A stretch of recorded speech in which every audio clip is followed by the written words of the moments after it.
Are we all ready? Recording in progress. All right, now that all the council members are back, we will return back to the City of West Sacramento regular meeting of the West Sacramento City Council and the West Sacramento Redevelopment Successor Agency and the West Sacramento Financing Authority for the February 2nd agenda. I'll accept a motion to resume back to council since we were returning back from closed session. Second. All right, Councilmember Orozco, Mayor Pro Tem Orozco moved, and Councilmember Early seconded. Madam Clerk, please call the roll. Councilmember Early. Aye. Councilmember Alcala. Aye. Councilmember Orozco. Aye. Councilmember Ledesma. Aye. Mayor Guerrero.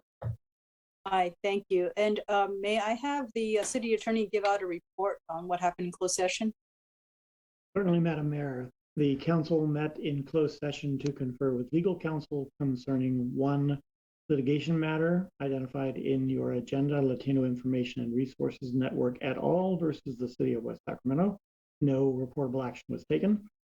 Council also met to confer with its labor negotiators concerning the employee organizations and the unrepresented employee group identified in the agenda. No reportable action was taken. All right, thank you, City Attorney. We will now proceed with the Pledge of Allegiance. Sorry, who's speaking? Okay, we will proceed with the Pledge of Allegiance, which will be led by Reverend Tom Kimball, who, if he can start now. Thank you. Yes, I can hear you, Reverend Kimball.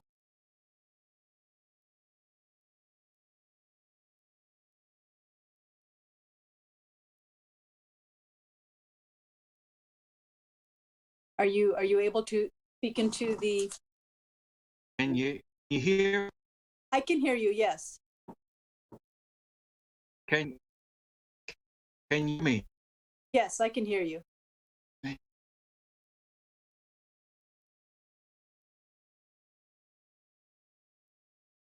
Can you hear us? Whenever you're ready. Reverend Kimball, I think you're having a connectivity problem, so I'm going to pause your video so that we can hear you speak. Okay. Can you hear us now? Yeah, I can hear you now. Can you hear me? Yes, and you can get started with the Pledge of Allegiance now.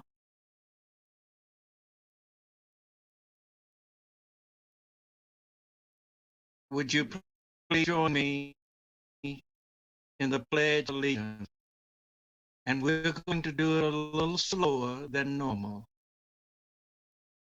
I pledge allegiance to the flag of the United States of America and to the republic for which it stands, one nation under God, indivisible, with liberty and justice for all. Thank you, Reverend Kimball, so much for leading us in the pledge. Yes, we did hear everything. Thank you so much. And given that it is Black History Month, I have prepared a proclamation that I will be having an event on February 19th to celebrate members of our community, Black members of our community who have a business. It'll take place at Dusty Baker Winery, and I have posted that, and I would like the opportunity for both Reverend Kimball and our first Black council member in the City of West Sacramento to have a few moments to speak about their thoughts about Black History Month.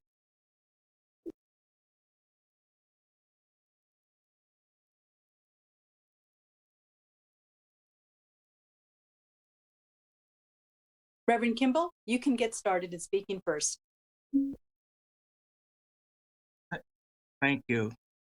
Madam Mayor, council members, city manager, and other city officials, and especially citizens of West Sacramento. Thank you for allowing me these few moments to lift my voice in celebration of Black History Month, sometimes overlooked and sometimes not understood. Going back to 1926, Carter Woodson launched the celebration of Negro History Week, which has evolved into Black History Month. And we know that Black History is not a one-month event, but it is a daily event. This is a time not to lift up who is first, but to celebrate contributions made to our great and sometimes flawed nation. This year's theme for this month's celebration is Black Health and Wellness. If anything that the pandemic has shown us and taught us is that sometimes desperate and despicable treatment of Blacks and other people of color in the healthcare system, a history of neglect. I'd like to lift briefly a few quotes from some of those who mean much to the history of this country. Darkness cannot drive out darkness. Only light can do that. Hate cannot drive out hate. Only love can do that. Dr. Martin Luther King. What has always made our country special is that it doesn't matter where you come from, it matters where you're going. Our job is to make certain the pathways are open to both our boys and our girls. Condoleezza Rice. I tell young people, including my granddaughter, there is no shortcut in life. You have to take it one step at a time and work hard. And you have to give back. Hank Aaron. If you're going to achieve excellence in big things, you develop the habit in little matters. Excellence is not an exception. It is a prevailing attitude. Colin Powell.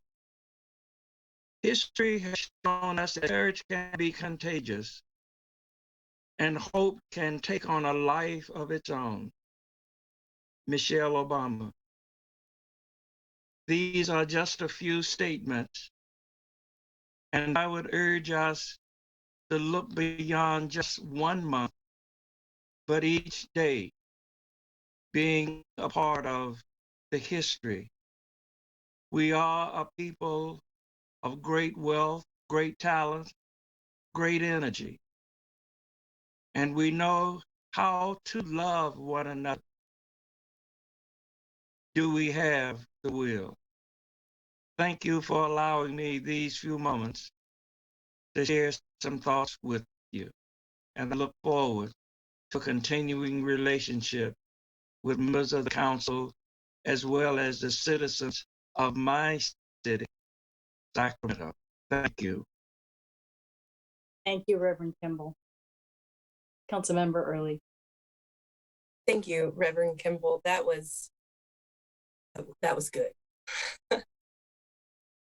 For me, Black History Month means celebrating a community, a culture, a family that I come from, celebrating the history that we have contributed to this country, as well as a history of where we came from before this country. So much of the celebration that we have, not only looking back at the contributions and how far we've come as a country in regards to justice and equity, but also looking forward and how much we need to grow and how much work there still is left. And so similar to Reverend Kimball, in thinking about Black History Month as 1 month out of 12 and celebrating, I think of it as a celebration of where we've come, but also time to prepare for the work we still have in front of us. Obviously, as a first African-American council member here in West Sacramento, that weight, that responsibility is not lost on me. I'd be remiss if I did not acknowledge I'm not actually the first elected in this city, African-American, but Preston Jackson was the first elected school board member here, African-American school board member, who was a former president of our school board. And I think it's important to acknowledge all those who have come before us. I hope that you use this month, everyone on this call that's hearing me, to think about your contribution to equity and justice and the role that we have to play and the commitment we all need to make in this work to ensuring that this is a place that when we look back on our children and to our grandchildren, that we can say with pride the contribution that we have had in history and making this a better place for all of us. I look forward to working with council members and Mayor Guerrero, you as well, in ensuring that our city is a reflection of our core values and our commitment to justice. Thank you for giving me some time. Thank you so much, Councilmember Early. Very eloquently said. Greatly appreciate your participation on council. And now we will move on to the council meeting, which will be conducted by a teleconference pursuant to Government Code Section 54953E. The City Council adopted Resolution 2180, confirming that a statewide state of emergency continues to exist because of COVID-19 virus pandemic, and that Yolo County Public Health Officer continues to recommend measures to promote social distancing. The council and city staff shall take all actions required by Section 54953E to protect public access and the right to comment.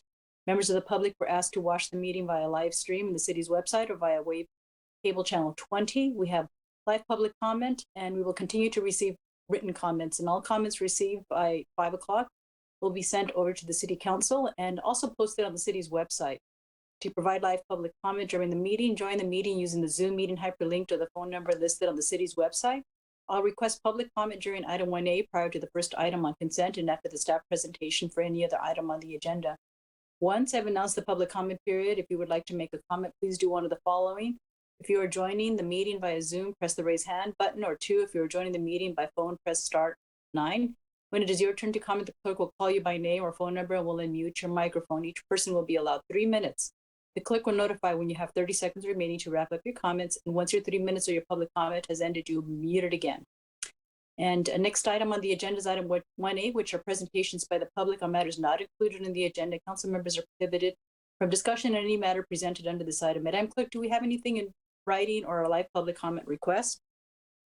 We had 2 public comments emailed to the council this evening, and our first commenter live this evening is Karen Zanotto. Karen, would you like to provide your comment? Thank you.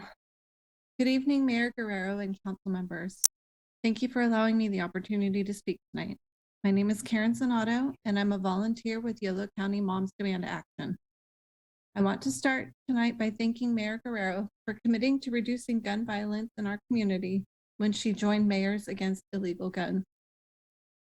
Now is a particularly relevant time for her to make this commitment as we recognize February 1st through 7th as National Gun Violence Survivors Week. By early February, more people are killed with guns in the United States than are killed with guns in any other high-income country in an entire year.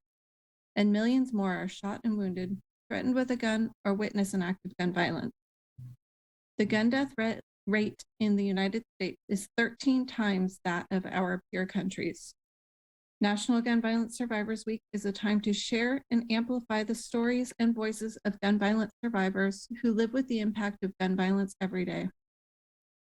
Survivors like one of our community members who lost her boyfriend to suicide on her 18th birthday. Survivors like our community members who have escaped domestic violence situations where their partner threatened them with a gun. Survivors like the community member who lost a childhood friend when the friend accessed the parent's gun without permission. Survivors like the community members that witnessed a drive-by shooting at a local park. The stories of survivors across the country are shared at momentsthatsurvive.org, where all survivors are welcome to share their stories and get support. The easiest way for you as leaders to reduce gun violence in our community is to encourage secure storage of guns. They should be locked with the ammunition stored separately. Doing so will prevent unauthorized access to firearms in the home, including access by children. More information on the benefits of secure storage can be found at besmartforkids.org.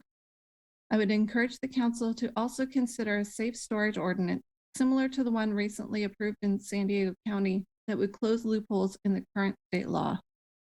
Thank you for listening, and I hope we can work together to decrease gun violence here in West Sacramento.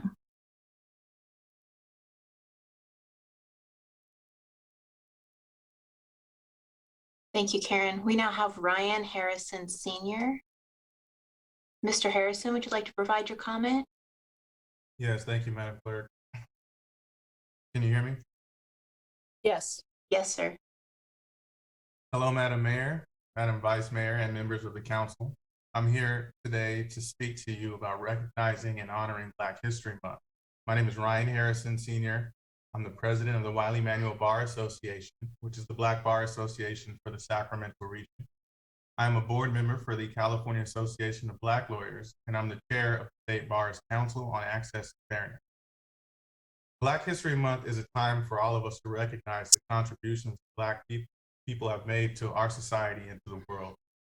It is important that we consciously and consistently engage in this exercise because throughout written history, the contributions of Black people have been systematically erased from the record. Recent efforts have sought to remedy this problem, for which I am truly grateful. In 2016, Iowa Congressman Steve King remarked of Black people and other minorities, quote, "This whole business is getting a little tired. I would ask you to go back through history and figure out where are these contributions that have been made by these other categories of people you are talking about. Where did any other subgroup of people contribute more to civilization than white men?" Well, I'm here today to answer this question. For centuries, Black people have worked side by side with ancient Greeks to refine scientific mathematical principles, transferring this knowledge around the borders of the Mediterranean Sea and building upon the work of others. In 700 AD, Black North African Muslims, citizens of the greatest empire the world has ever known, the Moorish Empire, entered into Europe through what we currently know of today as Spain, and established a colony that grew into a kingdom which thrived for 700 years and became the clear dominant force in Europe. For 700 years, the Moors brought new and revolutionary principles in math, science, art, and culture to Europe. They established dozens of libraries where Europeans were able to download their scholarship. Europeans converted to Islam by the millions because of the Moors. But then a military vulnerability they had was exploited, and they were eventually pushed out of Europe in 1495. Over the next 100 years, evidence that the Moors were there was systematically purged from the historical record during a period we know today as the Spanish Inquisition. But at the same time, their scholarship was being downloaded in newfound educational institutions created for the sole purpose of transitioning this knowledge to the broader European populace. One such prestigious institution established for this primary purpose was Oxford University. Simply put, the knowledge the Moors brought to Europe triggered what we know of today as the Renaissance, which, through colonialism, led to the enlightenment of the entire world. I am here today to tell you that Black history did not start with slavery. Black history began with the birth of mankind, and for over 300,000 years, man has walked this earth. Black people have made substantial contributions in the face of adversity. Through our review of Black history, we take note of the more recent accomplishment of Dr. Martin Luther King Jr., the late Justice Wiley Manuel, who was the first minority ever to serve on the California Supreme Court. I'm sorry, Mr. Harrison, but your time is up. I'm about to finish. Okay. Mayor? Yes, you can have the additional minute. Thank you. And of our own personal family histories, which where each of us have forefathers who were central agents for positive change. For example, my grandfather was an original Tuskegee Airman and Congressional Gold Medal of Honor recipient, and his wife, my grandmother, drove the Little Rock Nine to the school they integrated in our. We must honor all of these contributions because they are directly responsible for social, cultural, and scientific advancement of all mankind. Thank you. Thank you, Mr. Harrison. We have no other hands raised, Madam Mayor. Thank you. All right, next is item 1B, council communications from our assignments. Are there any updates from the council members? Councilmember Alcala. Very brief, Mayor. Excuse me. On January 27th, I attended a LAFCO meeting. It was a public hearing to consider the adoption of Resolution 2022-1, approving the Yolo County Flood Control and Water Conservation District annexation and waiving authority here proceedings subject to findings and conditions of the staff report. We adopted that. We received an audit prepared by Richardson Company of the Yolo Local Agency Formation Commission financial statements for the fiscal years ending in 2021, 2020, and 2019. We also received file of the 2021 website transparency scorecard. That is all. Thank you. Councilmember Early. Yes. So it'll be very brief. On January 24th, I attended the Yolo Subbasin Groundwater board meeting in which we voted and approved the Yolo Subbasin Groundwater Sustainability Plan to go to the California Department of Water Resources. I also attended the Yolo County Housing Authority in which we approved the agency's updated conflict of interest code. And then I also attended our Yolo Habit Conservancy, in which I have now been voted vice chair. That's it. Congratulations. Thank you. Forward to hearing about your leadership in that role. Councilmember Ledesma has a long history in that Yolo Habitat Conservancy. Yes. Councilmember Ledesma. Painful one too. So glad you got it in the good years. So yeah, 2 meetings to update council on. One is briefly our annual meeting of the county-wide Successor Agency Oversight Board for Yolo County met on Monday, the 24th of January, where the board received 3 reports from the city of Woodland, Winters, and West Sacramento. In all 3 cases, the board unanimously approved their WAPs, which is their budget for continuing to wind down those successor agency properties and funds and that we need in West Sacramento. So I want to take a note to thank our staff for the good work on that. So that was the annual meeting. We'll meet again in January of 2023. And then just earlier this afternoon, was a brief meeting of the Sacramento Yolo Port District Commission. We had 1 item on consent, which is the award of a construction contract for the installation of EV infrastructure. So that was all we had on the agenda, and that's all I have to report today. Thank you, Councilmember Ledesma. Mayor Pro Tem Orozco. Thank you, Madam Mayor. The Regional County Sanitation Board meeting occurred on January 26th, and the items of business included receiving amendments to the Regional Sanitation Consolidated Ordinance by our district engineer. We also received the Echo Water Project quarterly report for October 1st, 2021 through December 21st, 2021. Our first item of business was to elect a chair and a vice chair. At that point, County Supervisor Rich Desmond was previously vice chair, was elevated chair.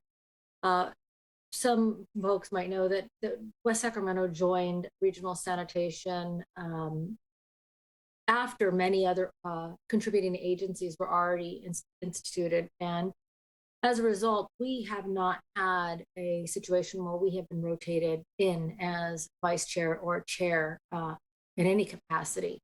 For the first time this year, we are up for vice chair. So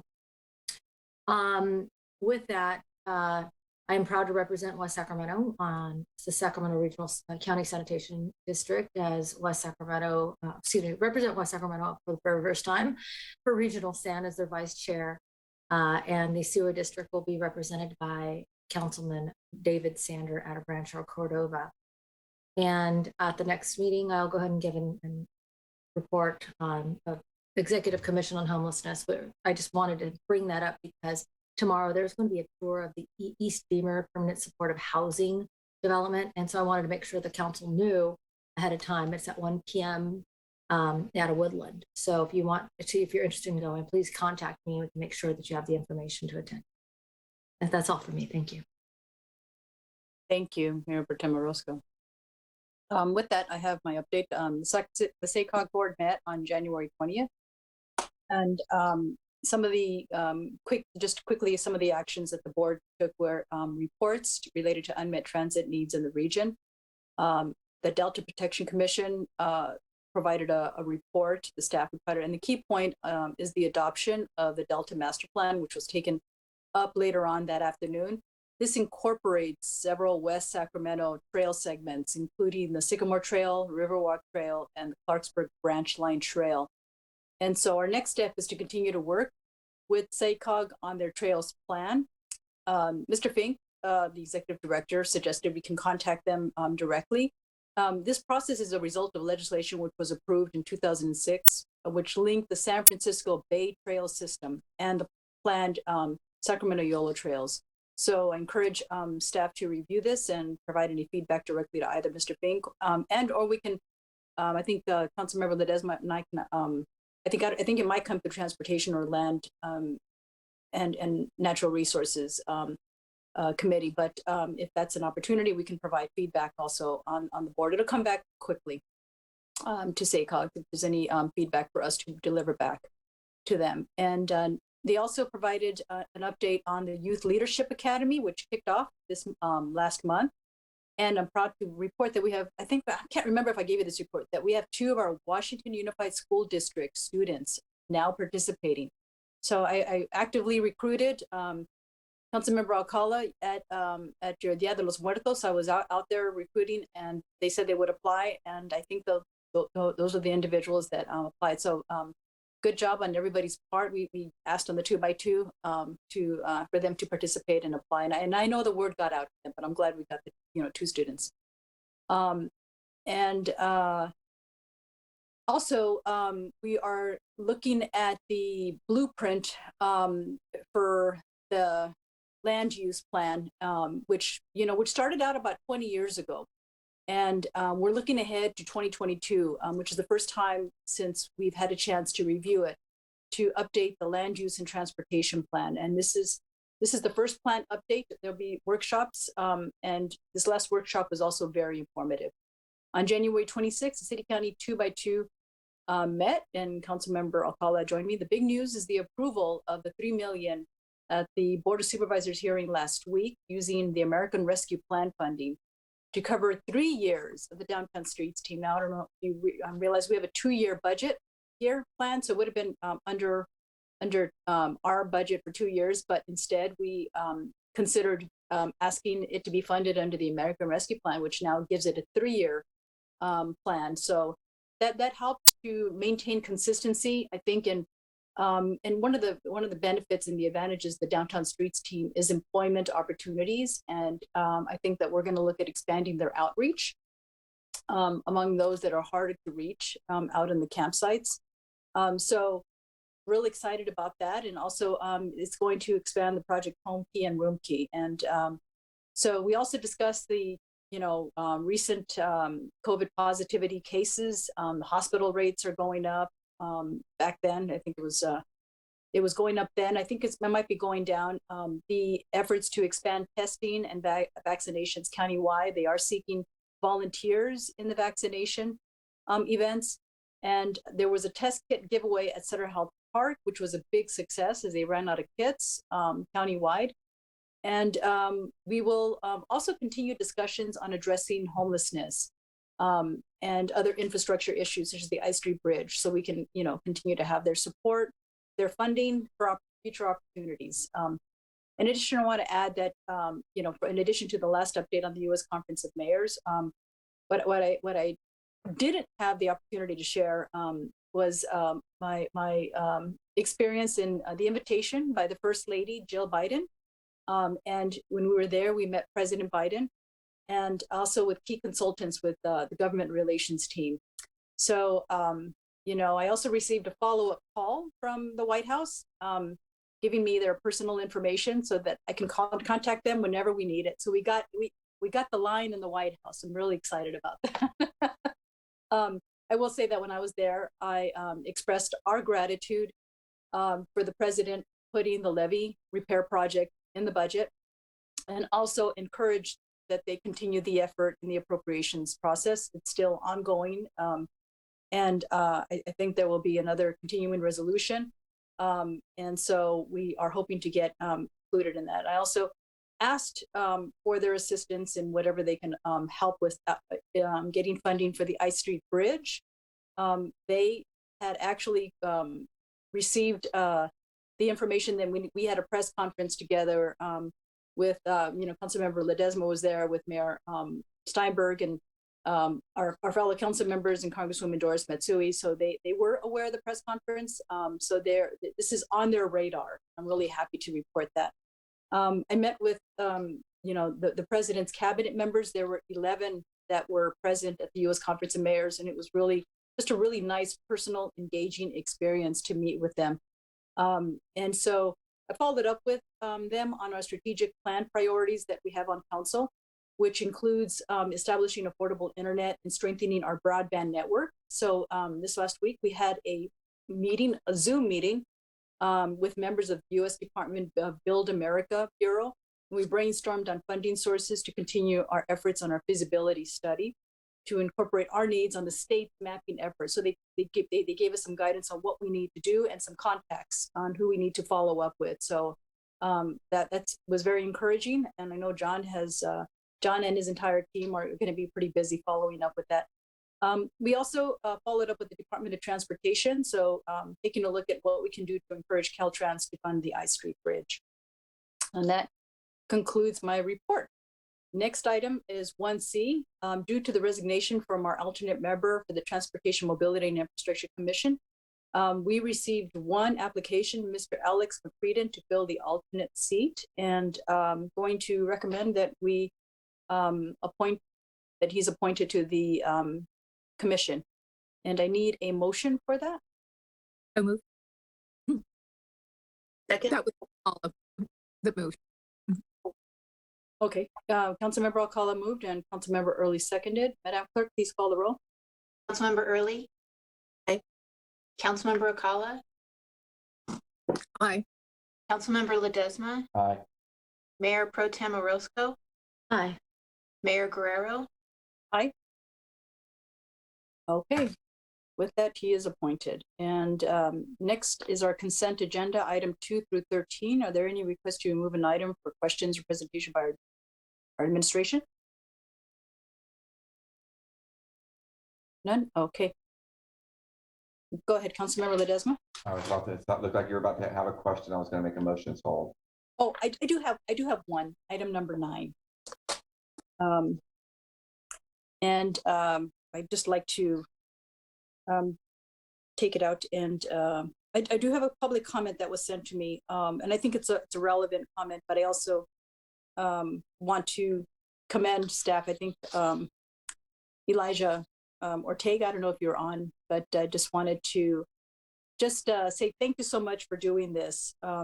Looking at the fact that we are there's less than 5 program applicants for this, which gives us a designation to participate in the state pro-housing program.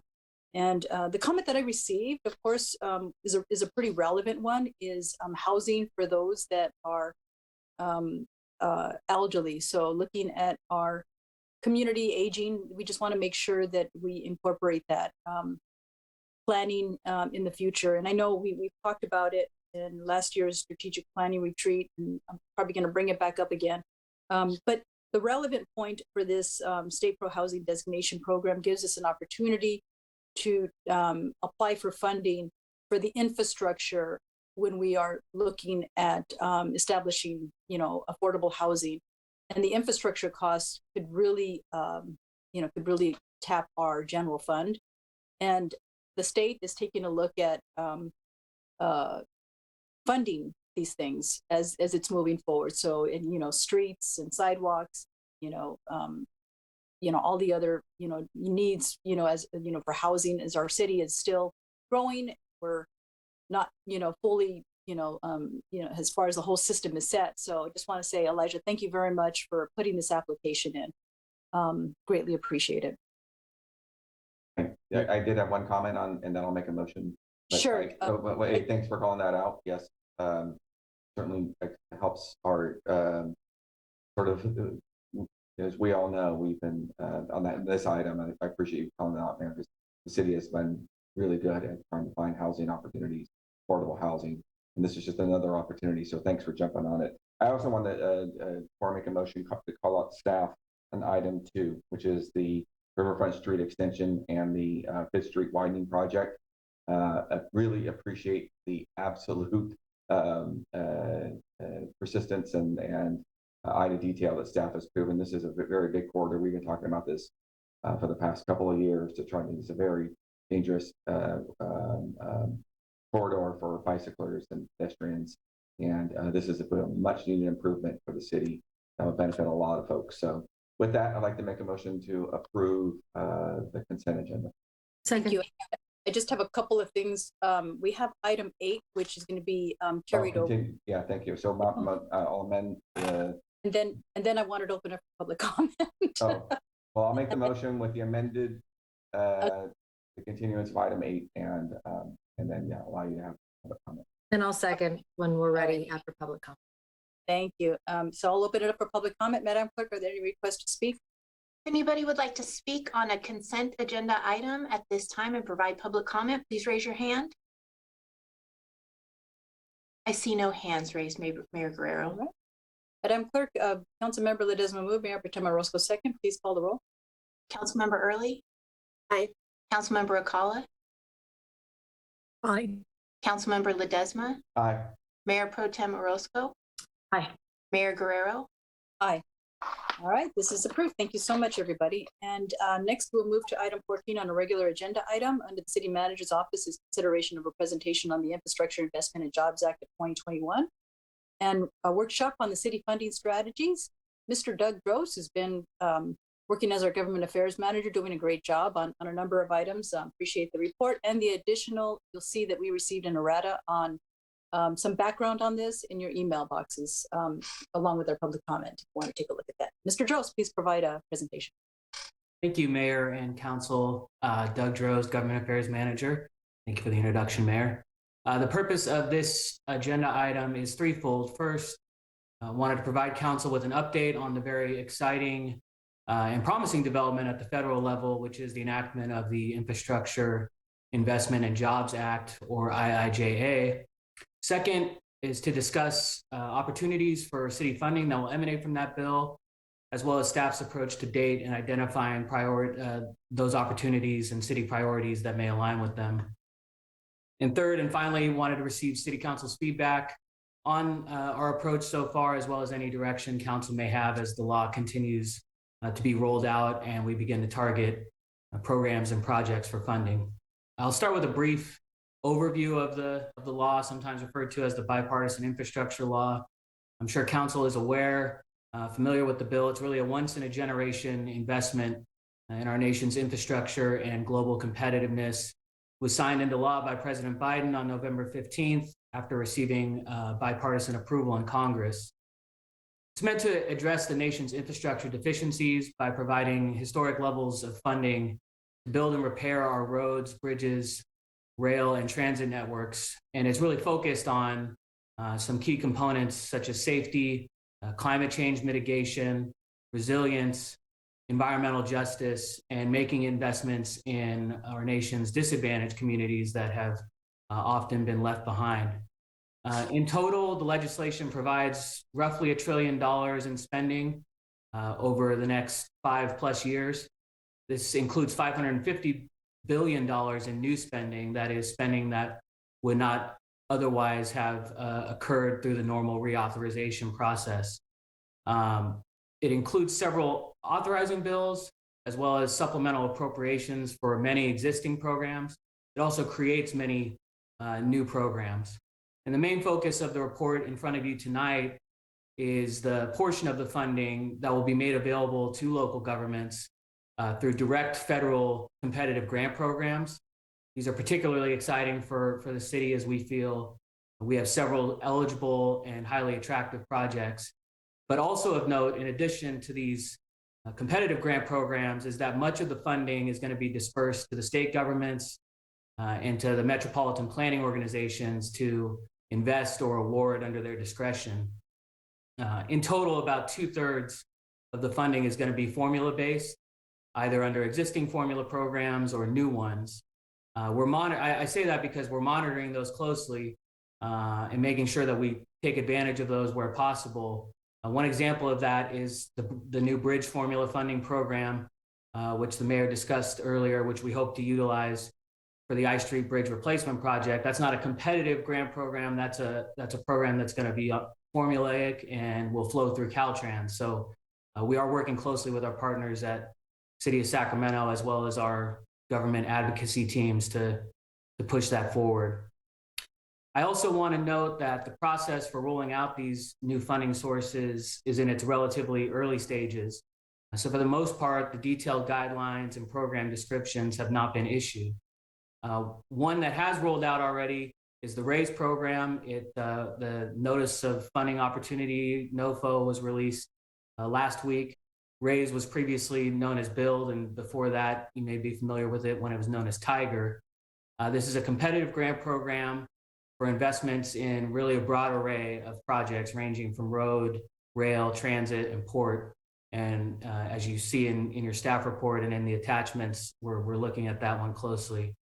But additionally, there are going to be many more programs rolled out in the coming weeks and months based upon the latest information from the White House, which the mayor mentioned was included as an errata in your materials. The most immediate ones that will be coming down the pipe are Infra, which is a freight and goods movement program, new mega projects program, the port infrastructure development program, and bus fleet and facility programs. Those are all imminent, as in, in the first quarter of this year.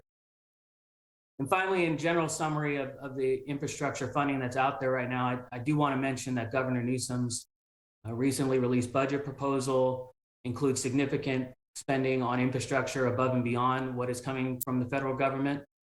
Of particular note are investments in safety, transit, grade separations, active transportation, and climate adaptation projects.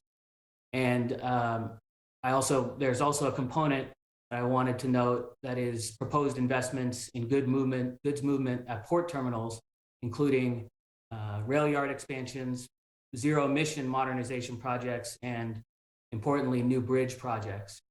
And so I just wanted to note that we will be monitoring budget negotiations as they play out into the summer, as we always do, with an eye towards those opportunities as well.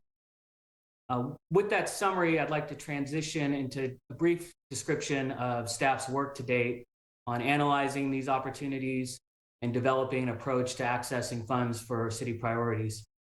As council is aware, early in the COVID-19 pandemic, the city implemented a resiliency framework. One component of that was the establishment of a community investment team charged with utilizing the city's existing tools and leveraging outside funding to make investments in city infrastructure. And so this group actually came in handy here. We were able to put together a cross-departmental group that was already in existence to look at the bill and discuss strategy for the funding opportunities that it presents. As noted in the staff report, the group is operated under 6 guiding principles, first of which is to prioritize projects that have the greatest probability of receiving federal funding, not just in that they align with a given program, but that they have an attention and a focus on the Biden administration's priorities of sustainability and resiliency, environmental and social justice, and combating climate change. Second principle is to align our efforts here with the city's existing short and long-term plans, ranging from the council's strategic plan to the capital improvement plan and general plan. Third is to strike a balance between pursuing funding for smaller, more targeted, discrete pre-construction activities from the smaller programs versus taking bigger swings at some of the larger, more robustly funded programs, that provide opportunities to really get shovels in the ground and get these near-term transformational projects constructed. Fourth, and really related to that, is we want to be mindful of short and long-term goals, recognizing that this is a multi-year bill that's going to continue to roll out funding opportunities through the greater part of this decade. Fifth, want to seek funding opportunities that can relieve demands on the city's general fund, making reallocated funds available for other priorities that may not be related to infrastructure or otherwise may not be eligible under these programs. And then sixth, somewhat obviously, but wanted to make a point that we want to continue this cross-departmental coordination and strategy, not only to avoid any instances where we may be competing against ourselves, but more importantly, to leverage opportunities across the city when we can. And so, utilizing these principles, the team developed a list included as an attachment to your staff report, identifying those major direct grant funding opportunities and aligning city projects as potential matches to those sources. I'm not going to go through that list item by item tonight. It is lengthy, and it is in the council's materials as well as on the website for the public. But I will make a couple notes on the list. As I referenced earlier, we're still very early in this process, so we don't have those detailed guidelines on a majority of these programs. But rather than trying to guess about those specifics or preemptively limiting ourselves from considering certain programs or projects, we really wanted to just look at the totality of what's out there and what we may want to consider in the coming months and years. In other words, this list is not final, static. We fully expect that it will change. We'll most likely narrow down as we get more clarity and can be more strategically targeted in our approach.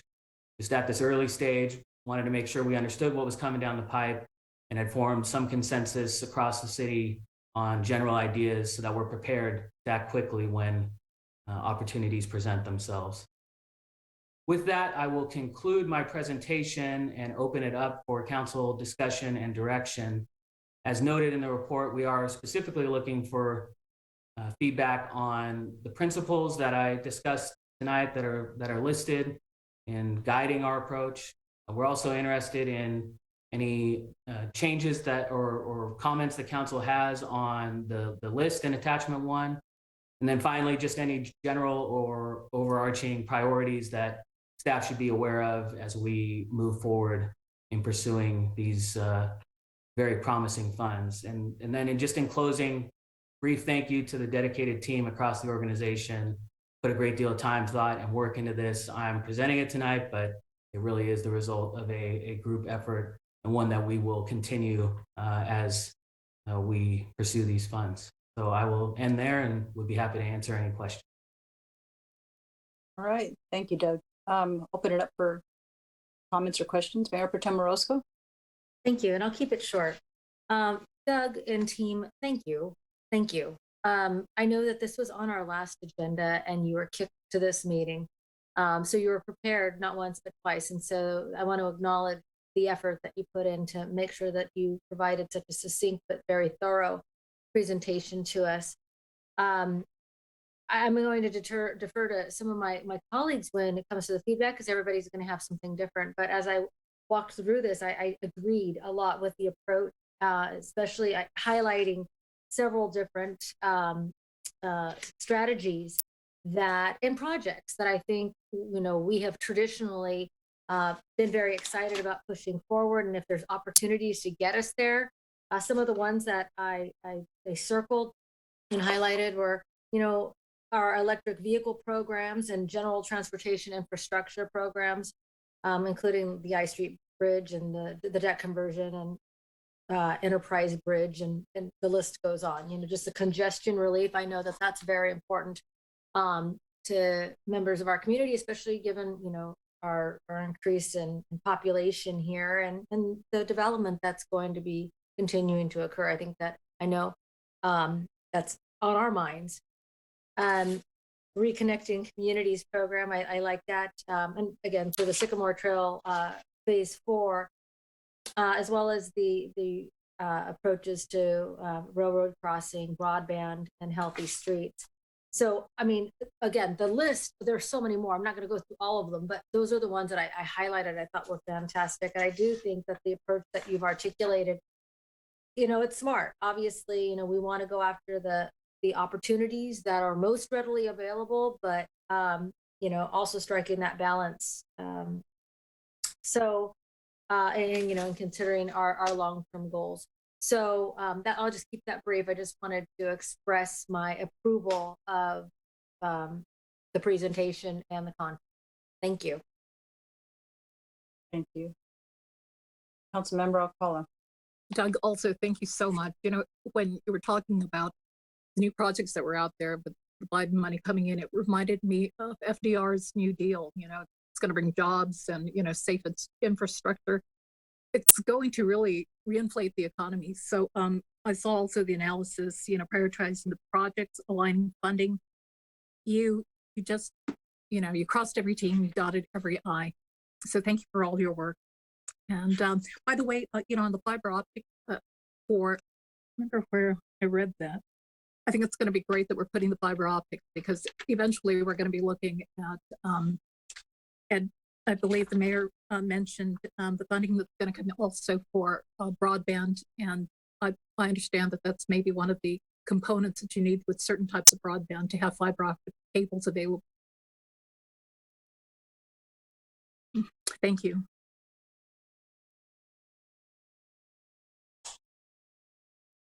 Thank you. Any other comments? Okay. Sorry. Ledesma. Thank you. And Doug, thanks, like Mayor Pro Tem, about thank you for your patience and preparing twice. And it seems we all have bridges and infrastructure on our minds. Three of us have the new bridge behind us. So hopefully somebody is watching and understanding we take this stuff seriously.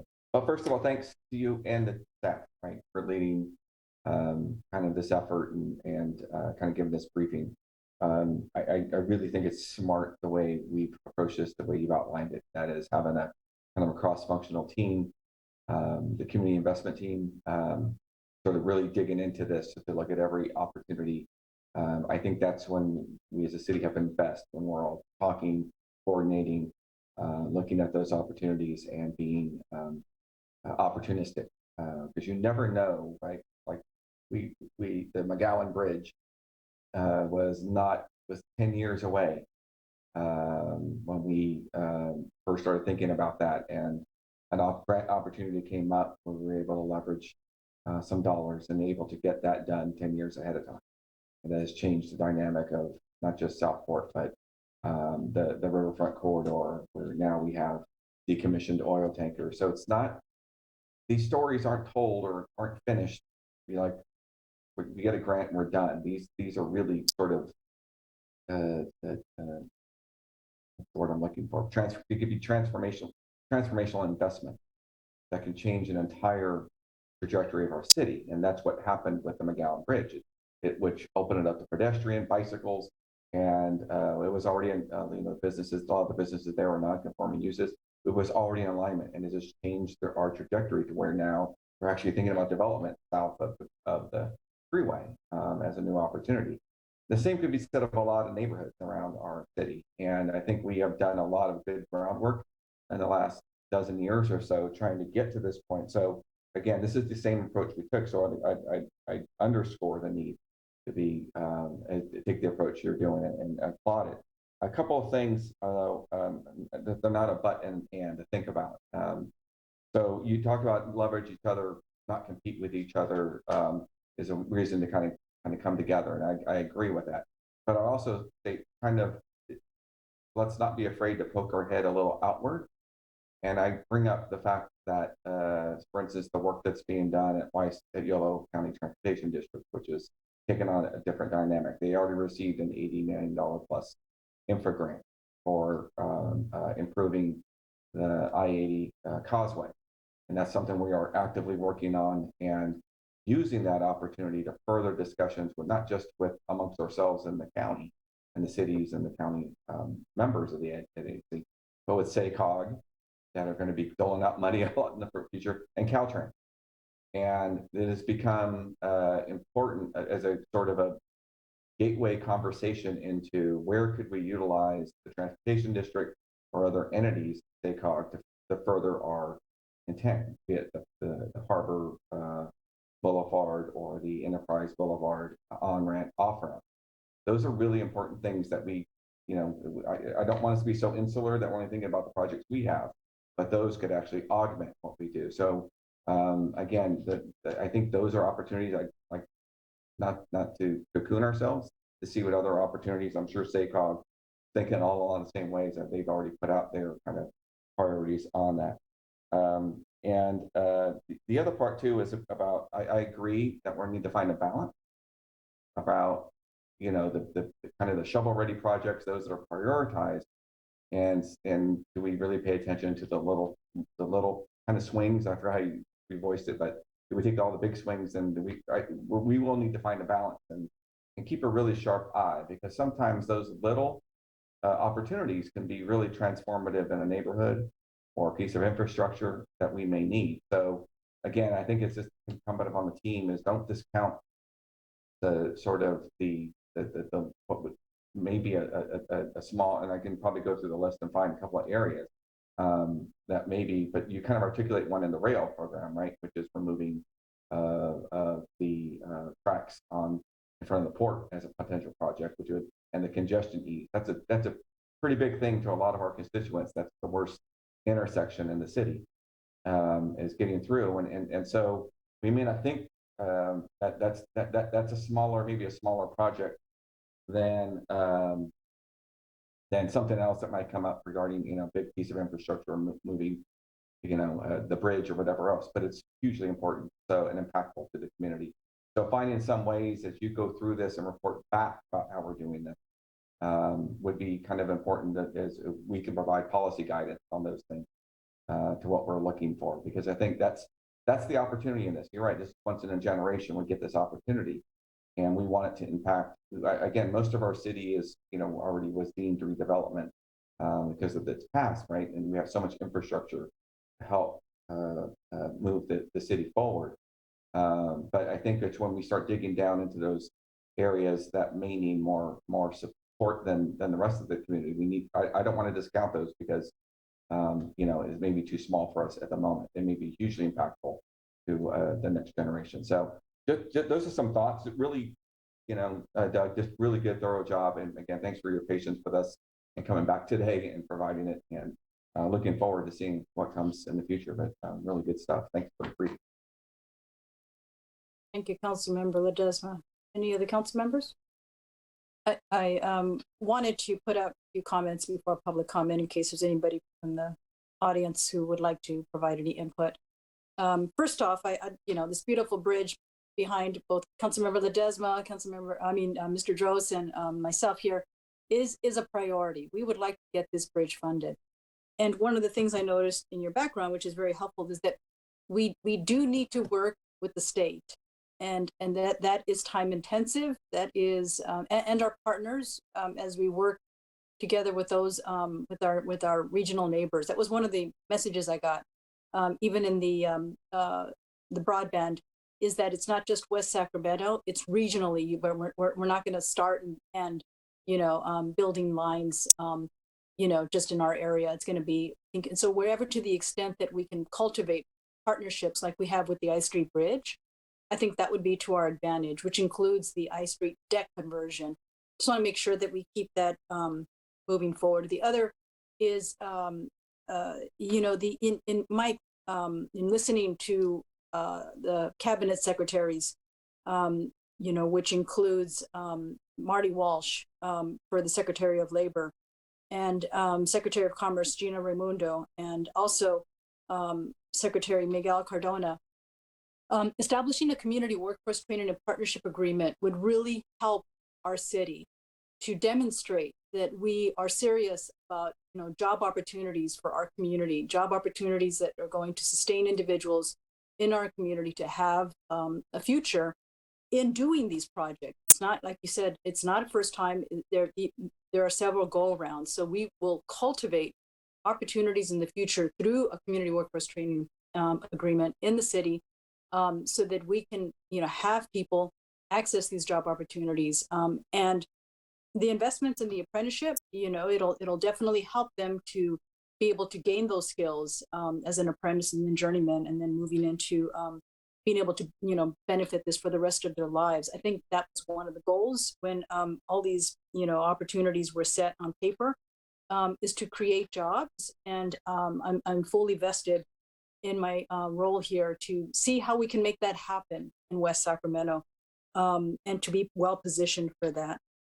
So with that, I have some more comments, but I'm going to bring it back after we're done with public comment here. There are no other comments from other council members. I'm going to open it up to public comment. Yes, Councilmember, I'm sorry, Madam Mayor. When you talk about the community workforce agreements, is that the equivalent of a project labor agreement? Yes, it is. Okay, and is it your request to have a project labor agreement for every contract that we have here in West Sacramento? It's a request for the public, for the projects that we do as a city, for the public works projects that we have. All of them? All of them, yes. And Okay. there's a way to work out the details. It's not something that I can say here.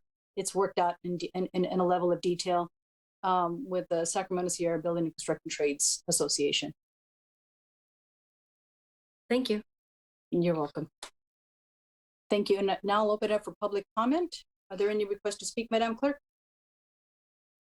If anyone would like to speak on this item, please raise your hand at this time. I see one hand raised, Maria Gravala. I'm sorry about your name. I will learn how to pronounce it. Maria, would you like to provide your comment at this time? Thank you for this opportunity to speak. Grijalva would be one way to pronounce my name, or Grijalva, whatever's easiest for you. Thank you so much, Maria. Yes, thank you, Madam Mayor, for supporting these work projects and these contracts. That these support union jobs, and they support living wages, as we call them. So thank you very much.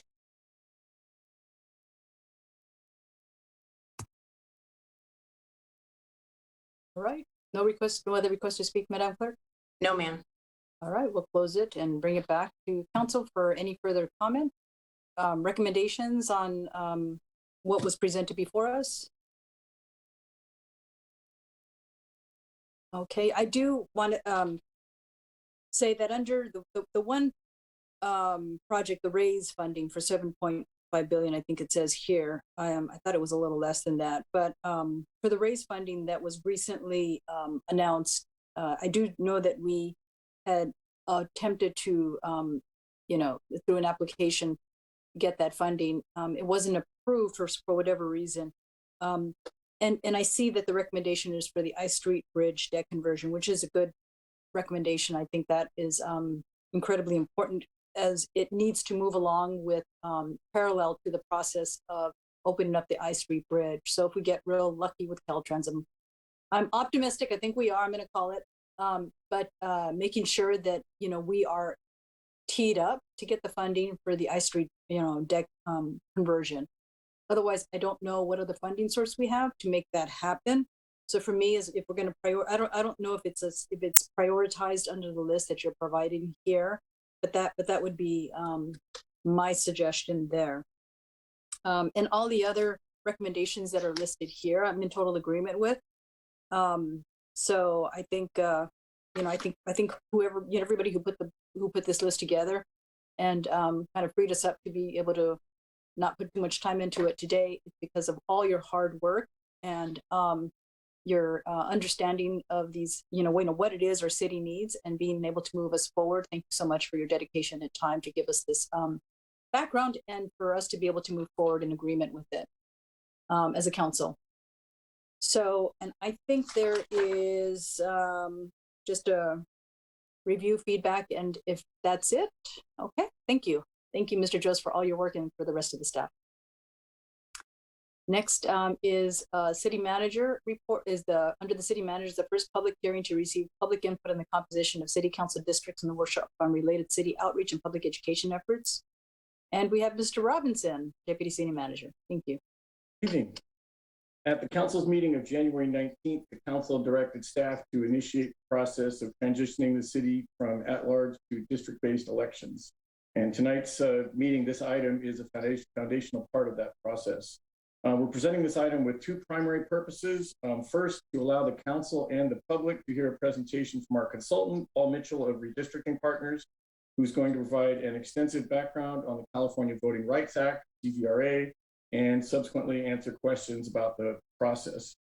And second, as we noted at the meeting of January 19th, staff is also requesting that the council provide direction on the number of districts that it wants, with the choices essentially being 4 districts plus the mayor elected at large, or 5 districts with the mayor being elected by the council. We're on a tight timeline to get the city's district maps complete in June. So knowing how many districts the council wants is essential for redistricting partners to be able to put together the maps and work with the public on those. It keeps the process much smoother if that's at all possible for the council. Also, the council will eventually have to provide direction on the term of the mayor, but that decision can be made later without affecting the CVRA process. It's important that the council and the community embark on the redistricting effort with a solid common understanding of the CVRA process. So to that end, Paul Mitchell from Redistricting Partners is going to provide a background briefing, as I said, after which he and staff will be available to answer questions. And his presentation is very thorough, so I'll keep my comments brief and turn it over to him for his presentation. Hi, Mr. Mitchell.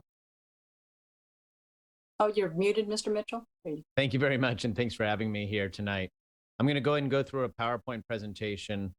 We call this our 101 presentation. We're going to go through a lot of elements of what the California Voting Rights Act is, and also the Fair Maps Act, and a number of different things. So I've got a little agenda for us here today.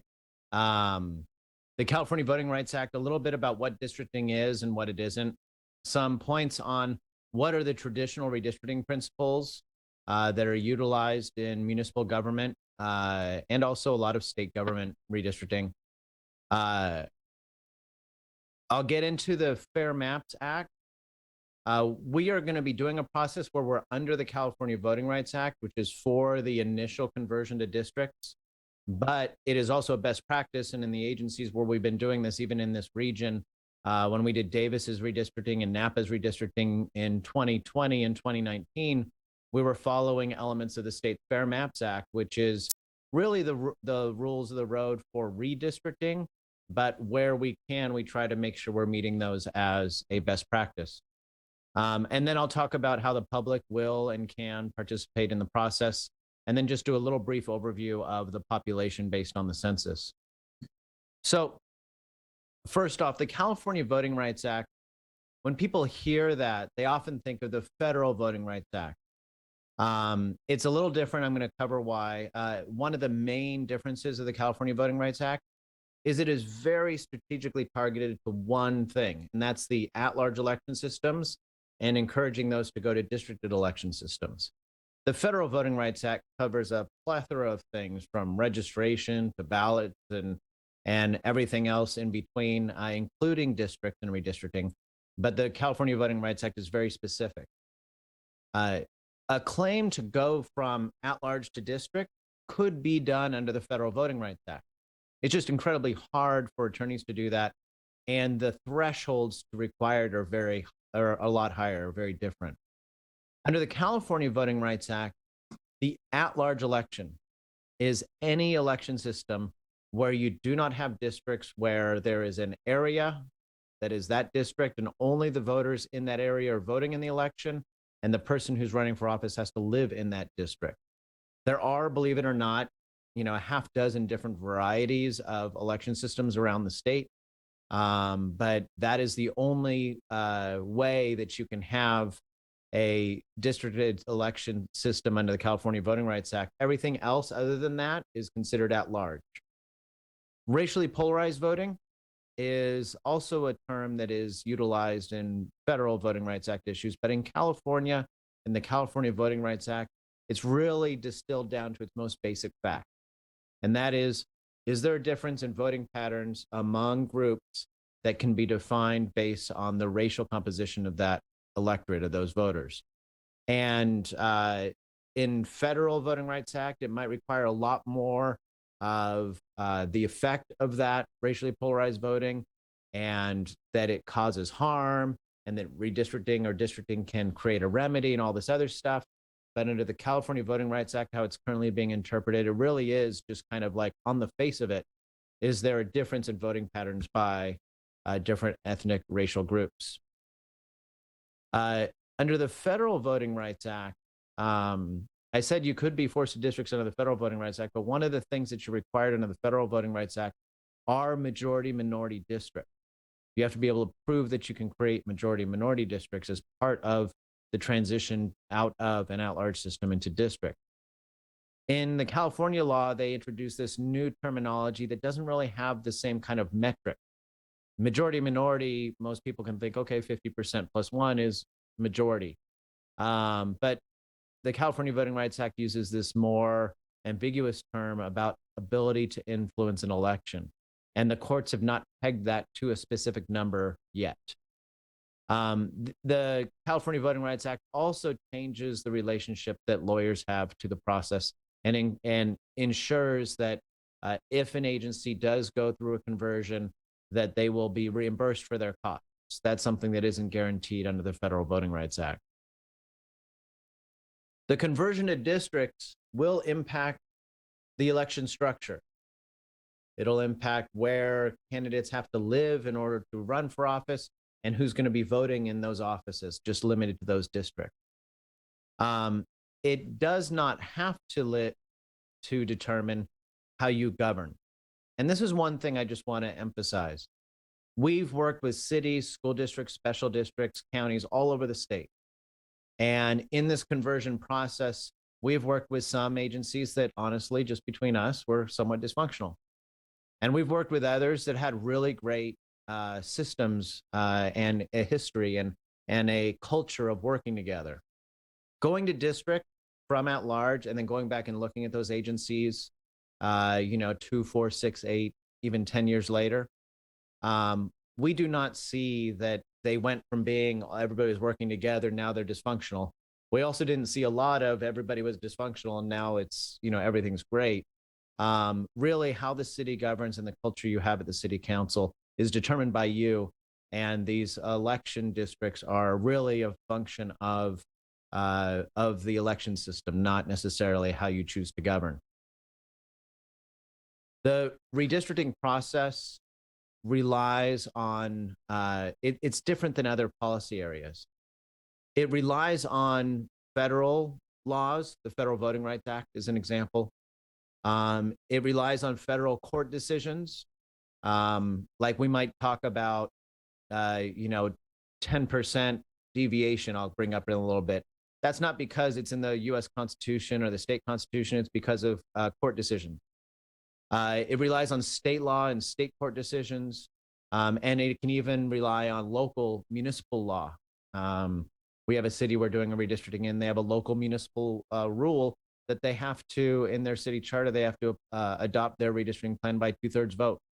So you can have this different ranges of policies from different levels impacting redistricting. And it's also very norms based. If a state is applying a redistricting rule to an agency, even if you are a special district, you might look to how the state is directing cities and counties to redistrict as norms in the process. But these traditional criteria are utilized throughout the country, kind of the ways to distinguish a real good redistricting from, a gerrymander or an abuse of the system. First off, districts need to be equally sized. Now, when we think of that, a lot of people, this becomes a contentious thing. Sometimes you might get some callers calling in and saying, well, how are we going to determine equal?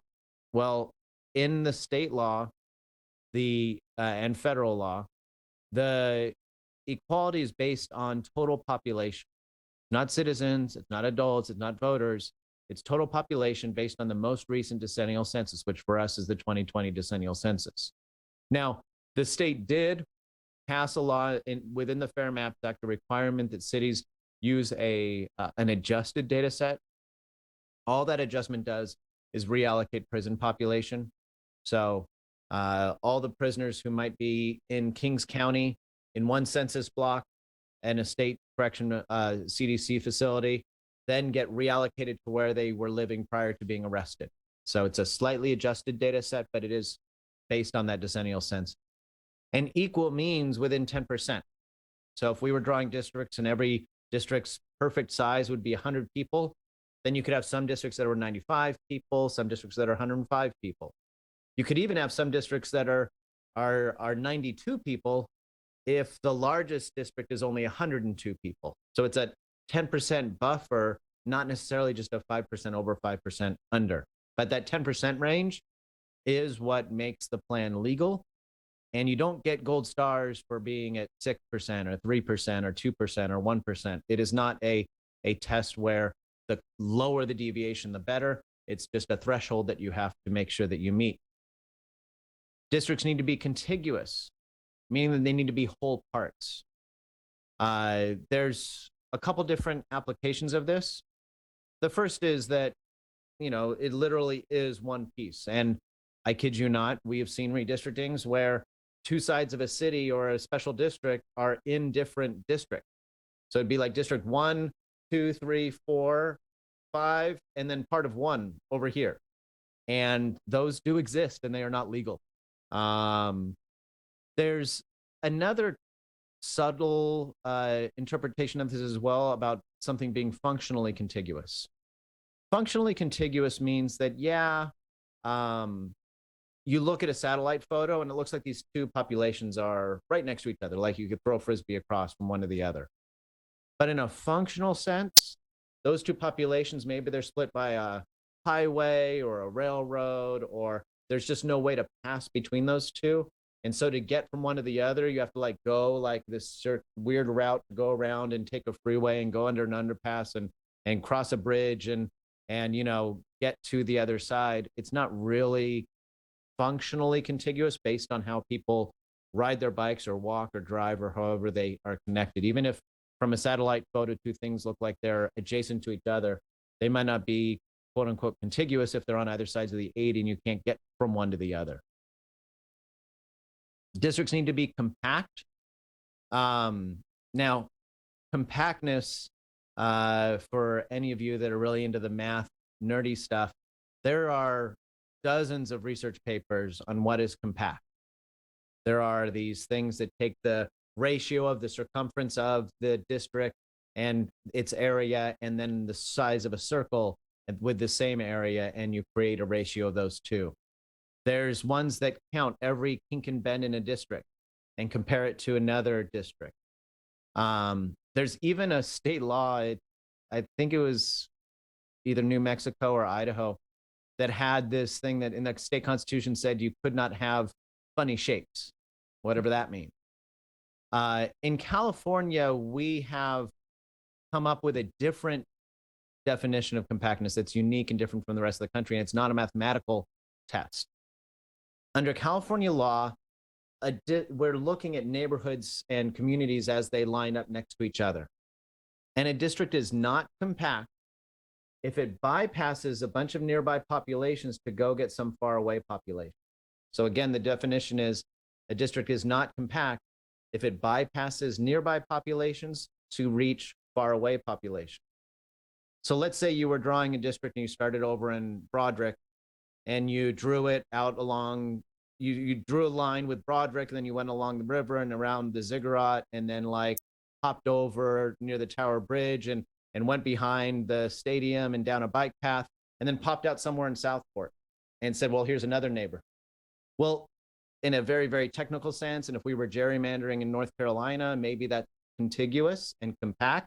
But under state law, it would not be compact because you are connecting two far away communities, bypassing other nearby communities.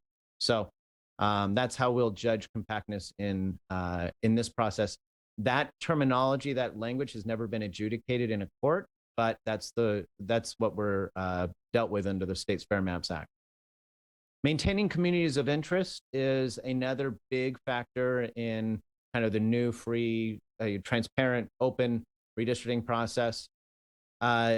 A community of interest is different than when I talk about a protected class under the Federal Voting Rights Act. A community of interest can be subjective.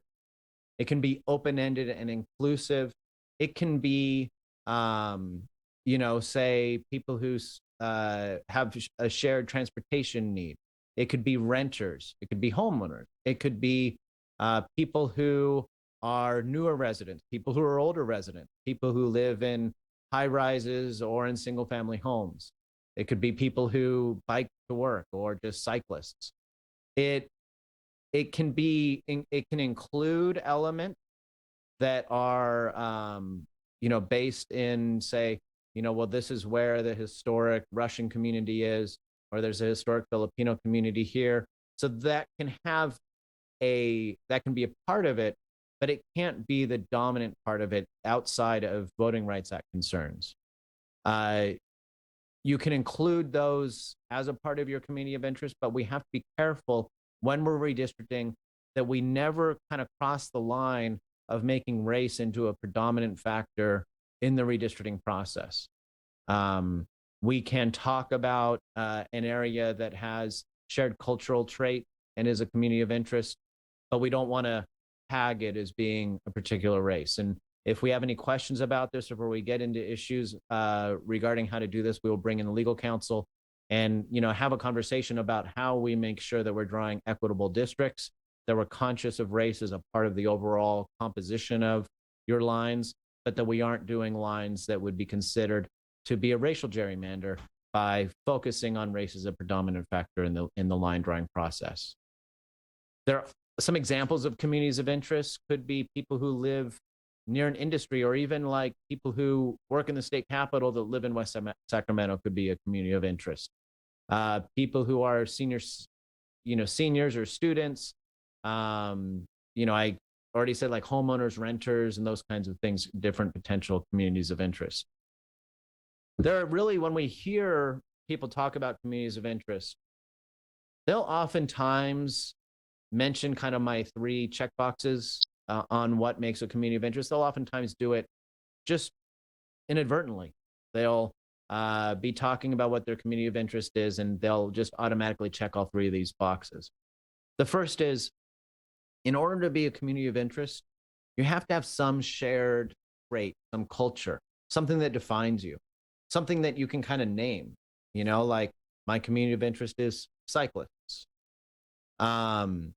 You then have to have a community of interest that has some geographic nature.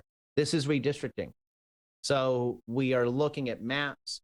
We're looking at, under the state law, how we draw communities of interest into districts so that they can be placed in one district to maximize their voting and representative power.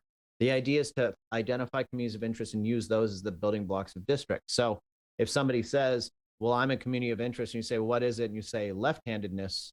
Well, left-handedness is all over the city. There's not, like, unless I don't know of it, that you've parked all the left-handed people in one part of the city. So we want communities of interest that can be mapped. And the third is a relationship to the agency being redistricted. And this is also an important aspect. In federal redistricting of congressional district, where the US-Mexico border is, or where federal lands are, might be an important community of interest for drawing congressional districts. When you're drawing a water district plan, you might be looking at, in some of our experience, we did a whole redistricting in Solano County, and they were looking at walnut growers and almond growers.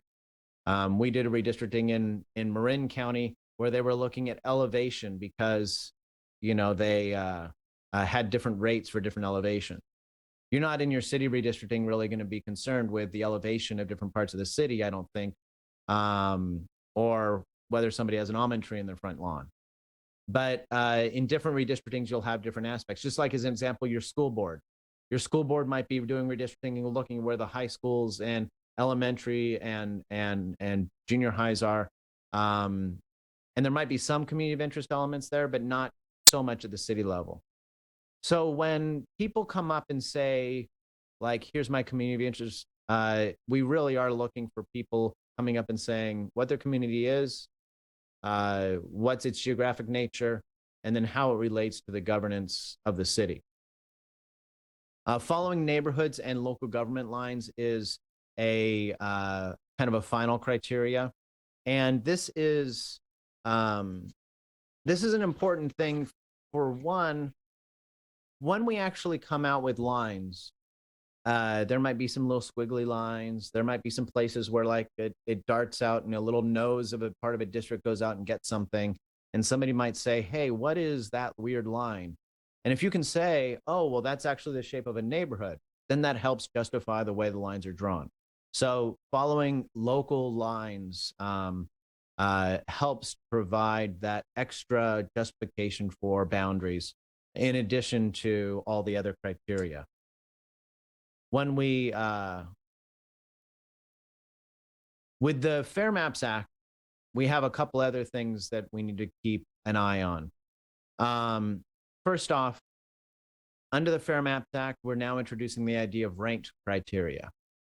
And that means I've talked about all these traditional criteria, but under the Fair Maps Act, it really does rank them. The rank criteria are that districts need to have equal population and follow the Voting Rights Act. Then from there, they need to be contiguous. They need to preserve neighborhoods and communities of interest. They need to be identifiable and understandable to voters, which is very subjective. And then they need to be compact. Now, one thing I want to point out about these criteria, actually it's two things. First off, we need to ensure that we're not subjugating any of these criteria to other criteria. You can have other criteria after you have these 6.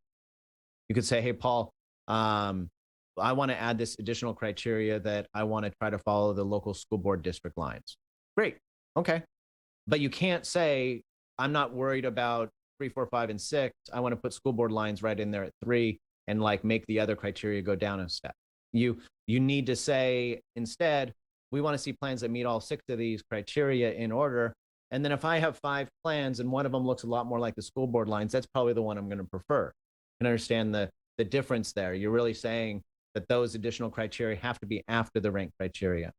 The second is that these criteria aren't perfectly dominant over each other. It's not like you start and say, I want the very, very, very most equal district. And then I'll think about the VRA.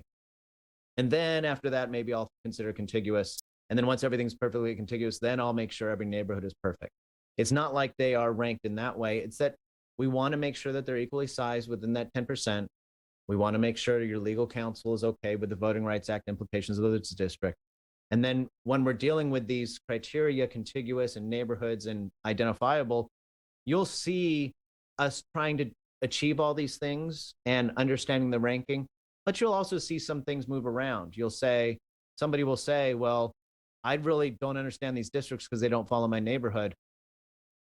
And like, okay, well, I guess in a way, the neighborhood and being understandable are somewhat related. So we'll work on all that together.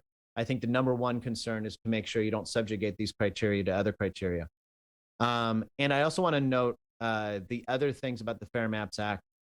The process and transparency of what we're doing will require us to have a number of things I'll talk about in a minute here, but just ensuring that everything that we're doing is public and out in the open and that we're following all the Fair Maps Act rules for that. Under that community of interest rank criteria, it does have one thing that says that a candidate or incumbent residence cannot be used as a community of interest. And so using my following school board lines example, if you said, hey, we really want to make sure all the incumbents still have a seat when we're done, we can make sure we meet all those rank criteria. The only place it says anything about incumbents in those first 6 bullet points was that incumbents and candidates cannot be a community of interest.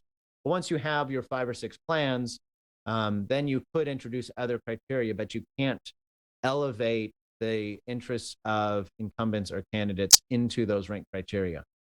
And then there is an express prohibition on using political party as a criteria. So even if we get to the end of those 6 criteria and say, hey, I really, Paul, want to look at making sure that none of these districts are too Democrat or Republican, there's a blindfold on partisanship. You cannot look at districts based on their partisanship and make decisions around what lines you want to do where based on either trying to advantage or disadvantage a political party. Now, in terms of public outreach and engagement, the first key thing is having what we already have gotten started, or your city staff has already gotten started, and that is having a website on your site on your website that's easy to find, that will include all the information from these hearings and include access for the public to be able to participate. One thing that is surprising to some people is that every map, every document, every hearing is going to be saved on that website for 10 years. So in 2029, the next city council might be watching this very hearing. You can wave to the 2031 redistricting folks, because they're going to be watching this hearing. It'll be on your website for the next 10 years. The input that you receive, we're going to have different ways of giving input. Obviously, people will call in. Maybe tonight, people will start calling in to give their views on this process. We'll also have an input form for people to describe their community of interest, which is a key, like I said, building block of district, is to be able to understand those communities of interest. That form will ask them my 3 points. What is your community of interest? Where is it geographically located? And how does it interact with the city governance? There will also be an online mapping tool. Now, if you're watching the Yolo County redistricting, you might have been able to draw your supervisorial district using this tool, or draw your communities of interest for the Yolo County redistricting. So we will have that tool set up for you so that you'll be able to draw districts and have not actually you'll, but the community will be able to draw districts. I will suggest that the council members don't draw districts, even though I kind of slipped that out inadvertently. The state law says that we have to have 2 hearings before we consider draft maps. And for the way we interpret that, that means that we don't actually start drawing potential district until after we've completed the second hearing. We've heard from anybody who wanted to call in. We've got all the community of interest forms. Hopefully we'll have a bunch of public maps, and we don't even start putting pen to paper until we've had all that. One of the reasons why is that we don't want to predispose ourselves to like how we think the city should be organized in districts. We want to keep our minds open.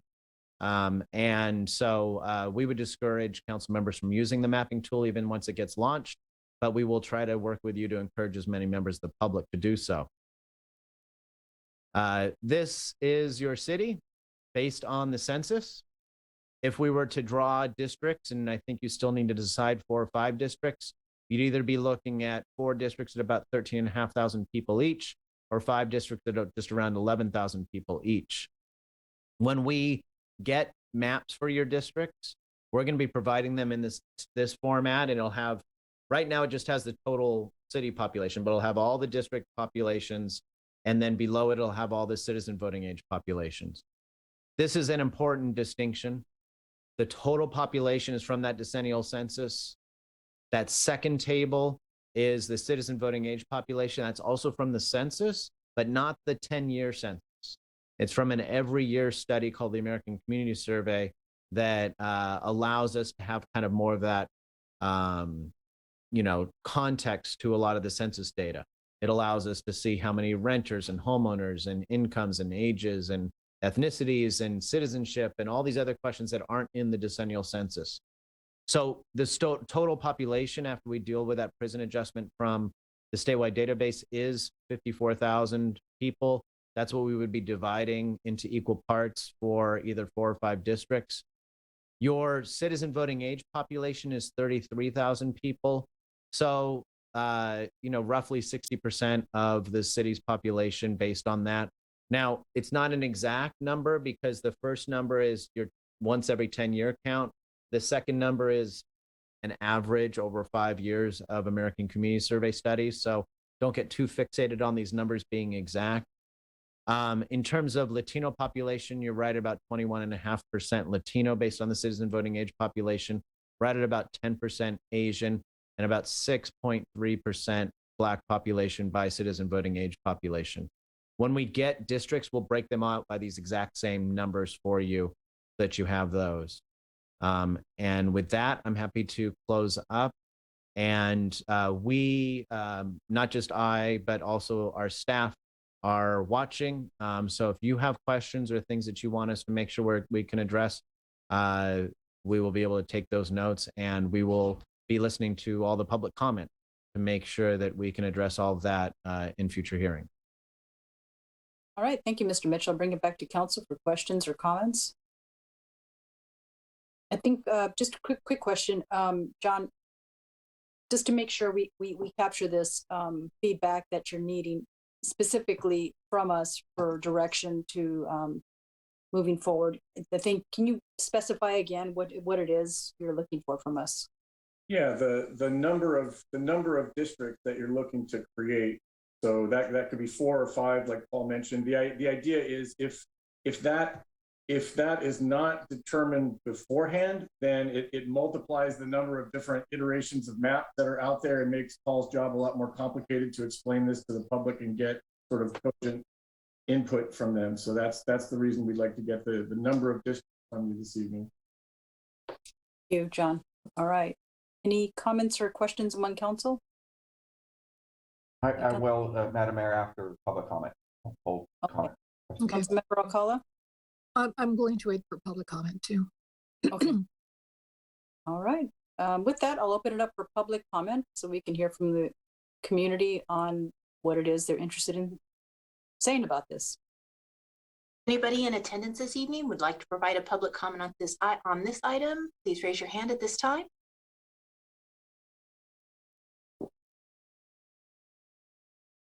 Mr. Rafferty, would you like to provide your comment?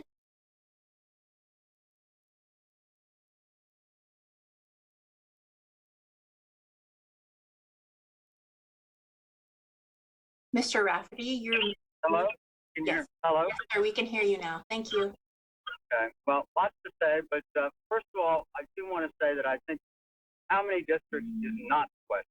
The question is, what kind of mayor, if any, you want?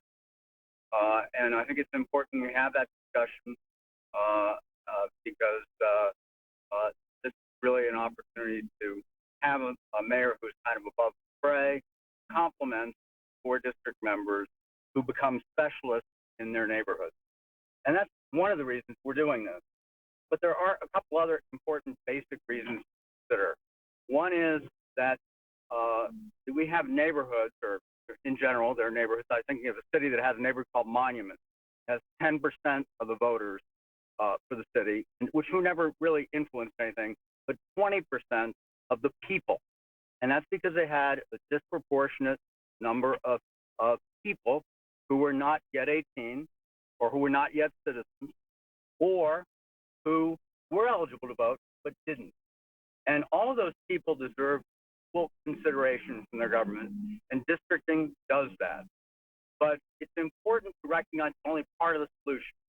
You have to change the fact that some people and some groups, particularly minority groups, do not vote. By the way, we're not talking about blacks, because blacks are actually very good at voting. We're talking about Latinos and Asians. And as Don Edwards, who wrote the Voting Rights Act, told me, you will never get Latinos in California to vote until there are people from their neighborhood knocking on their doors, telling them why it's important. And that won't happen until you get rid of at-large. That's really what we're doing. The map is a piece of it, but it's also a long-term strategy to increase the participation and equal influence that these groups have. So we need to look at the intersectionality of race with demographics. Like, for example, you can draw a great Latino district in Mount Diablo School District, but it doesn't look like the district you would draw if you focus on immigrants. And that's what that district wanted to do. So I hope also we look at low voter participation as a community of interest, because those people, you need to avoid mixing wealthy, high intensity voters with areas that do not register, do not participate, or you're going to have the same kinds of voters dominating the council just as if it were at large. So I hope those are a few thoughts, and we're really fortunate to have Paul. He has such broad experiences. He has a wonderfully easy manner. You do need to listen to him sometimes. That's 3 minutes. So thank you very much. I appreciate your time. Maria Grijalva, would you like to provide your comment at this time? Thank you for the opportunity to speak. I would also like to speak in favor of 4 district and with a mayor at large. It makes perfect sense. And I also remember that the voters voted for an at-large mayor. And so I think that's written down somewhere, either as a resolution or as an ordinance or something somewhere. And so I'm not sure how we would be able to cancel that out. I think we can honor the CVRA by having 4 districts, and we keep our at-large mayor as we have it.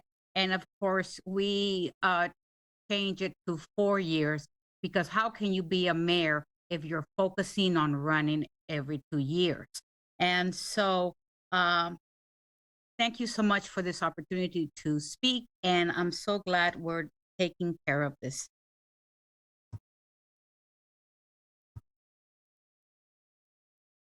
Thank you. Sheila Johnson, would you like to provide your comment? Yes, thank you so much. Good evening, Mayor Guerrero and the city council members. I'll keep my comments very brief. I really appreciate the opportunity to speak on this, and that this is before the public. I would very much be in favor of having 4 districts and an at-large mayor. Obviously, this proposal is about representation, and a mayor that represents the whole entire city would be in the best interest of the residents of this city. In addition, I also agree that the mayor should be in office for 4 years. There's so much work to do, and having to think about an election every 2 years just does not serve the needs of our city. So I urge the city council to please consider 4 districts, an at-large mayor, and a term of 4 years for the mayor as well. Thank you.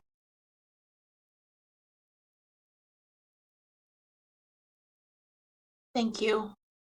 Matthew Hardgrove. Madam Mayor and council members, Matthew Hargrove, thank you for the presentation tonight from Redistricting Partners. It really is, they make it really easy to understand. I would urge you to adopt a system where we have 4 districts and 1 at-large citywide mayor. I also would be in support of moving the mayor's position to 4 years. I supported that when it was on the ballot in 2004. I continue to support that now. But I do think that's a separate conversation than what you have before you tonight in terms of moving forward with 4 districts, hopefully, and a citywide mayor. And that conversation about the term of the mayor is something that I look forward to participating in, as well as redistricting and drawing maps. This is all very exciting, and I think it's a real positive step forward for the city. Thank you very much. We have no other hands raised, Madam Mayor. Okay, I'll close the public comment and bring it back to council. And who would like to go first? Councilmember Alcala. Thank you. I also am in favor of 4 districts and an at-large mayor. It's been mentioned that in 2004, the public residents in West Sacramento actually elected to have an at-large mayor. And I believe that percentage that voted was like 75% of the population then. So my preference would also be to have 4 years. It's very difficult. Every 2 years, I worked for the California legislature for 10 years, and I know how difficult it was for assembly members to have to be running every 2 years. And I believe at least a small sampling of what we've heard from the public seems to also support that. And that's the end of my comment. Thank you.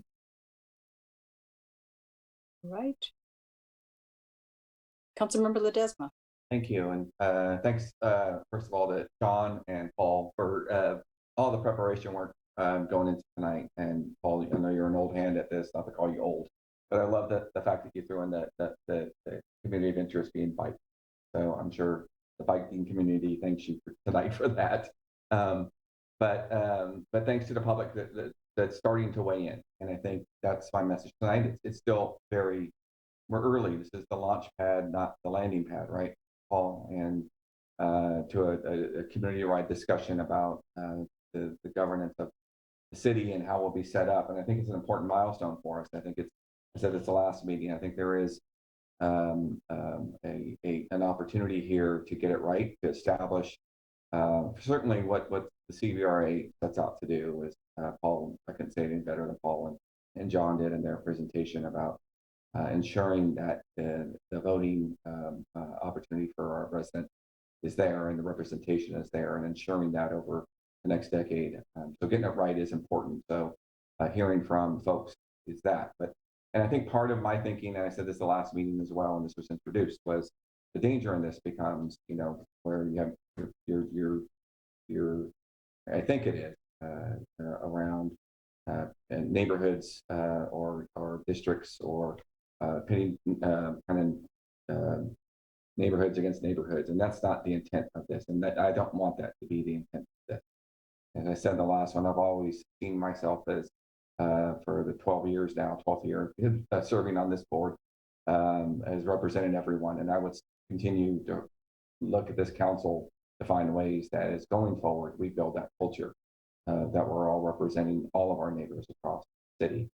And I think there is something to be said around how we might do that. I know John in the last meeting, and I think this is a conversation piece going forward, is how can we do that through some sort of new council guidelines or whatever else as a conversation that goes maybe in parallel or subsequent to getting the job done and drawing maps. I think that's important because I think we've been able to manage a lot getting the city to where we are today. And I think that said, I think how we govern the city is important. Having one member that's always looking at the entire city is important. And I would support, I'm leaning towards that right now, supporting 4 districts and a mayor at large. I think having a mayor that can, you guys say, rise above the fray, whatever it is, but being able to represent all neighborhoods and everybody has an opportunity to vote on that mayor is important. And I'm not going to debate today 2 years or 4 years because frankly, this is the launch pad, not landing pad. But also, the voters did in 2006 or 4, I think whatever it was, on the measure, voted for an at-large mayor. And they also voted for a 2-year term. So I think we need to kind of think about that a little bit more and think about ensuring that every neighborhood has the opportunity to have a voice, not only as their representative to city council, but also an opportunity if they're so choose, that neighborhood have somebody be able to have a clear opportunity to vote. I think that's kind of to run for mayor. I think that's where sort of the timing issues come in that could really kind of throw us off. But that will be worth the discussion for another time. But appreciate all the good work on this and looking forward to the community discussion around it and hearing everybody's viewpoint. Thank you. Thank you, Councilmember Ledesma. No other comment? I would like to, I can go ahead, Madam Mayor. I think it's important, and I've said this as well, that we have someone not only to represent our communities through the district, but also to have almost like a tiebreaker, right? Someone who's responsible to the entire city. When there may be situations where you have a council member who is maybe focusing solely on their district or not seeing the full city at hand. And so I too am leaning towards the 4 districts and having an at-large mayor. And I think that's just crucially important to have a representative that is responsible to the entire city.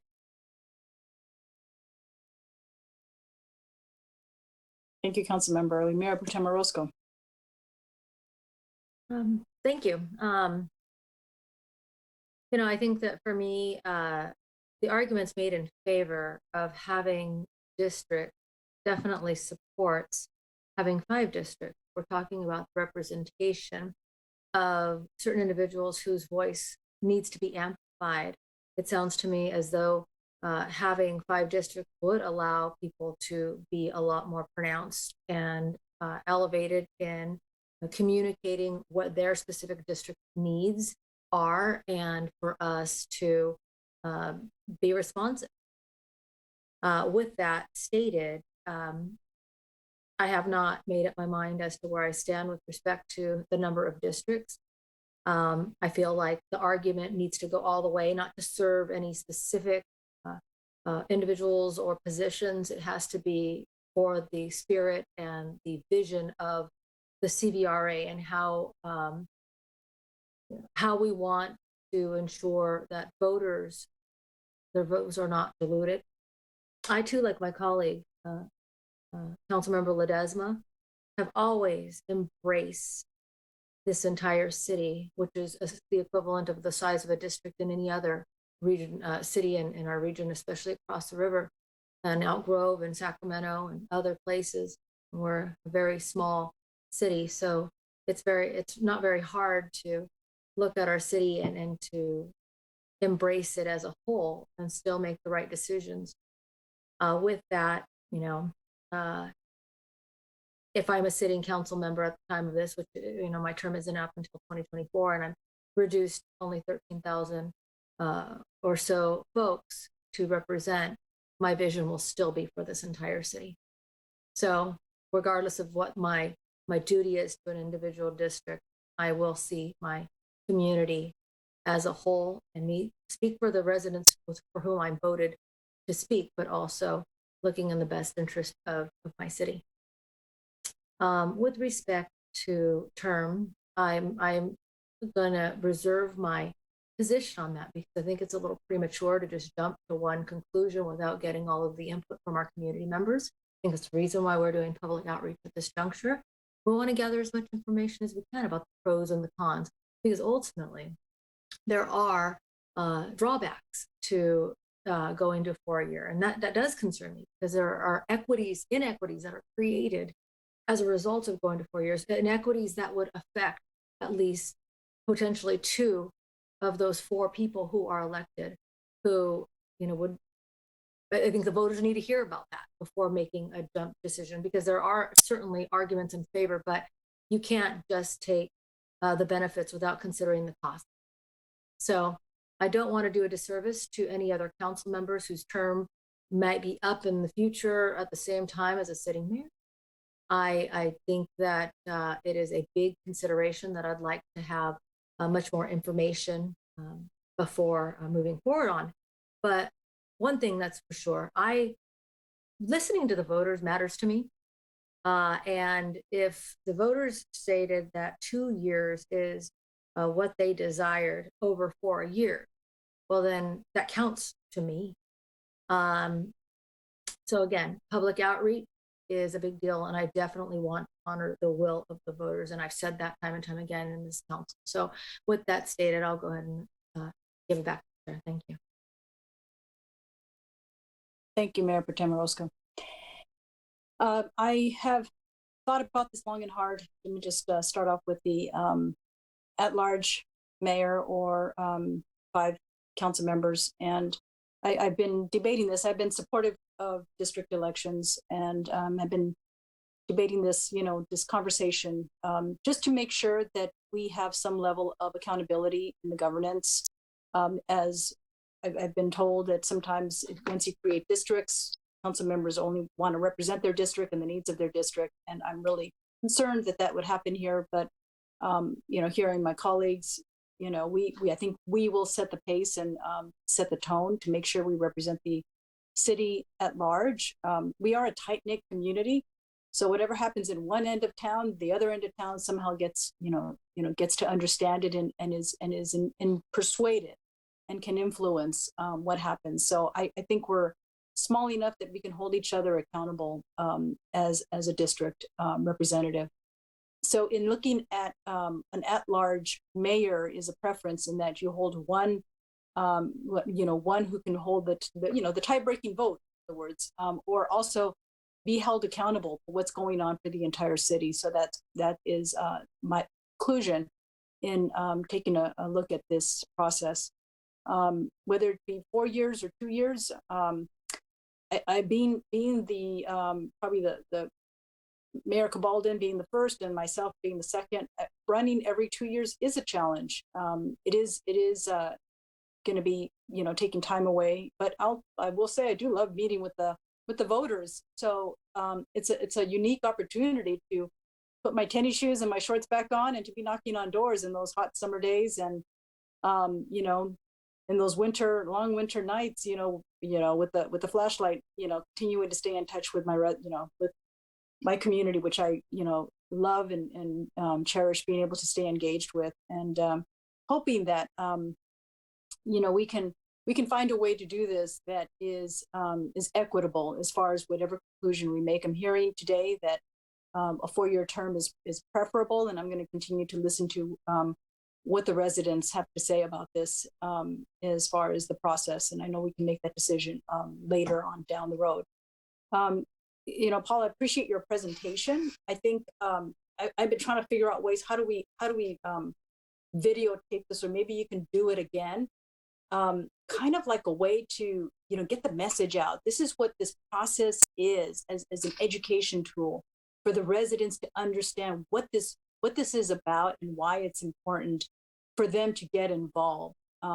Like if there's a way to to teach them in some form of education format, to put that video on and to say, this is what we're going to do, this is what we're going to talk about, so they can be more engaged in some way, and do it in multiple languages, if at all possible.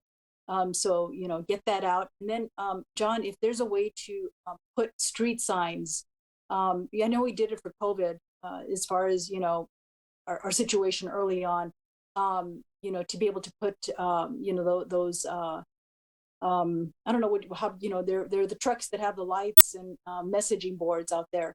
So letting people know, hey, an announcement, this is important, here's the website, or call this number, and we will, if we can send, a canvasser to go out in the community meeting, just to initially start education process, so that they can understand what's coming next and how they can get involved, and not just keep it. I do see the community meetings listed here, but not maybe keeping it just to the community meetings, but open, continuous feedback. So, in case people are working or they just can't, COVID is going to be challenging. I just want to open up all lines of communication so that we can maximize, feedback and participation.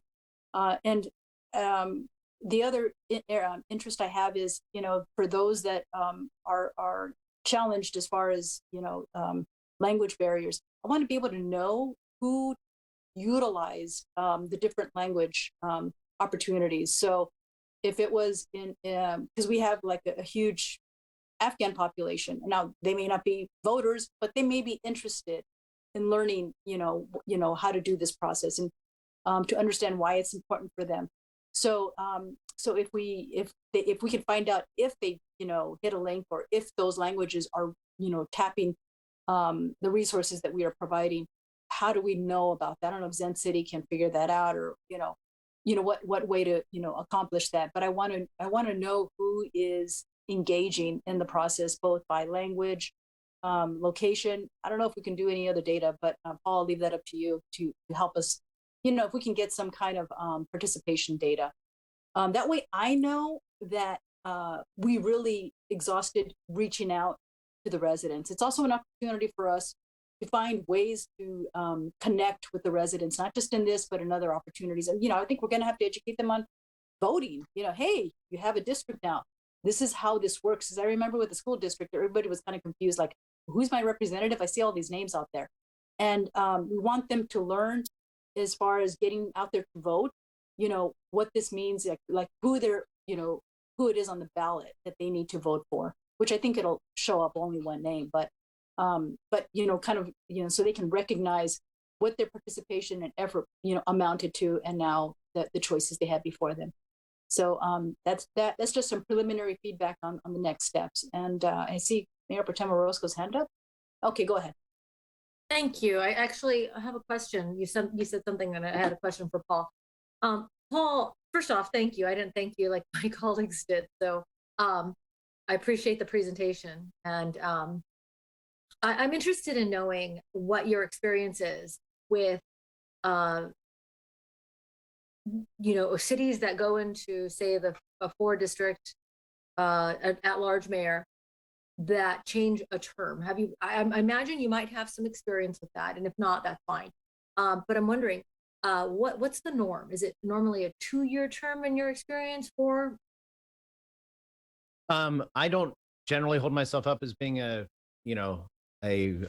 local government expert other than the redistricting side, but in most of mine, I've seen 4-year terms for mayor. I think that might be more standard around the state. And how do they handle the situation where the term of the mayor is That's happen? That's actually one I was thinking about. And again, this isn't my area of expertise because it's not so much a redistricting aspect. It's more about transition of local government. So I would talk with your legal counsel and see what John and staff can figure out. But I did want to point out one thing is that if you were to transition from 2-year mayoral terms to 4-year mayoral terms, if you started that in 22, you would perpetually put the mayoral election to be concurrent with a gubernatorial election cycle, which is traditionally a lower turnout election cycle. And under the CVRA, it definitely prefers to kind of think of the presidential election cycle as the election cycle where you create better empowerment of those communities. Because in presidential election cycles, generally those communities are higher turnout. This is getting way into the landing pad instead of the launching pad, to use Councilmember Ledesma's analogy. But when we get to final line adoption, you're going to be having to select what election cycles different districts come up in. You'll have, 2 or 3 in the presidential cycle or 2 or 3 in the gubernatorial cycle, depending on how many seats you have. And the Fair Maps Act actually requires you to give consideration to community of interest groups' testimony around when they want to have their elections come up. And I would expect public speakers like Scott Rafferty to encourage you to take any districts that are created in order to empower renters, lower income minority communities, and put those in the presidential election cycle.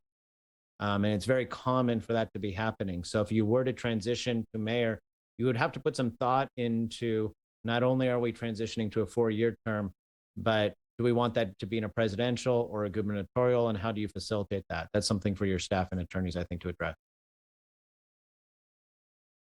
Okay, well, the only other question that I had, and I appreciate that response, I think we need to look into that a little further, is when you're going and doing public outreach, is it imperative for those who, might have an interest? Because we ultimately are the ones that are going to vote on this. I mean, is it imperative for us to remain away out of the, influence of, how we're communicating this to voters so that we're not unduly trying to persuade voters to vote a particular way?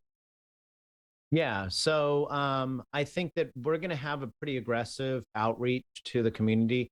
I know some of it's in the staff report. There's discussion about having some of these community of interest outreach hearings and then providing language translation into Spanish and Russian. And you're going to be having more than the required hearings. And it's great for you in a general way to encourage people to participate. I would probably discourage you from, or not even say in this city, but in other agencies, I would discourage them from, really rousing up their neighbors and kind of pushing a specific message in the process.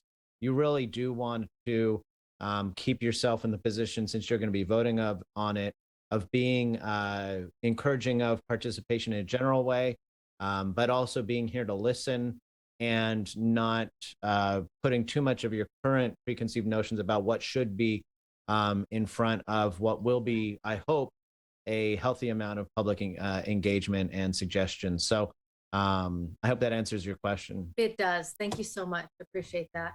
That's all I have. Thank you, Madam Mayor. Thank you. And thank you, Mr. Mitchell.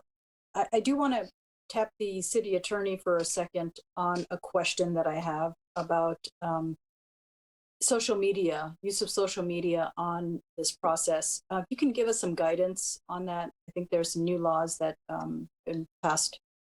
Yes, in 2021, the law was changed, the Brown Act was changed to impose some specific rules on the use of social media on members of legislative bodies such as the city council. For our purposes, the key point to remember is while you are allowed to use social media and you are allowed to, for example, repost items that the city posts, you are restricted in your ability to comment on, repost, like posts from other council. So that's kind of the rule that I would leave with all of you is if one of you posts an item, then the rest of you are not permitted to comment on that item or repost it, give it a thumbs up, any of those sorts of things. Those would be considered a violation of the Brown Act. So that's, technically it applies to all members of legislative bodies. And I'm actually going to suggest to the manager that we send something out to you all, but to other legislative bodies as well, given that it is an election year and it's with the districting going on, that we like remind everybody that these rules are in effect. That's a great idea, Mr. Attorney. So just a point of clarification, Jeff. If you post, we're encouraged to share, right? And if someone had said something on our social media, but we like the fact that they interacted with us, that's not the issue. It's just a matter of if the mayor posted something and I liked it, that's messaging to each other and to the community. Correct. It is specifically a limitation on your ability to comment on, repost, etc., posts by other council members. That's on matters that are within the subject matter jurisdiction of the city. Okay. Yeah, we can get some further guidance out on that to not only the council, but like you suggested, our other boards. Thank you, City Attorney. I appreciate that information. Okay. And I just want to check in with John and Paul. Do you have enough direction from us at this point to move forward? I'll ask John if he feels as though he has enough direction in terms of the number of council districts. We're going to need to set up that mapping tool to be for a set number of council districts with the right deviations and all that information to get out to the public. So I guess my question would be if John feels like he has enough direction on that. I'm sorry, my audio is cutting out. I'm getting about a third of what everyone is saying. Are you asking if I've received enough direction? Yeah. Yes. That's right. If you wouldn't mind, if the council wouldn't mind clarifying, just so I make sure I've heard correctly, how many districts you're looking to have formed? If I could, just to recap. Comments. Yeah, John, I had the benefit of hearing everything. Sounds like maybe it was cutting out on you, but it sounds like there was consensus around 4 districts, although not everyone's opinions were settled. It did sound like there was at least a consensus to move ahead with. Is that your question, John? I'm sorry. I'm going to need to defer to Aaron now. I can't.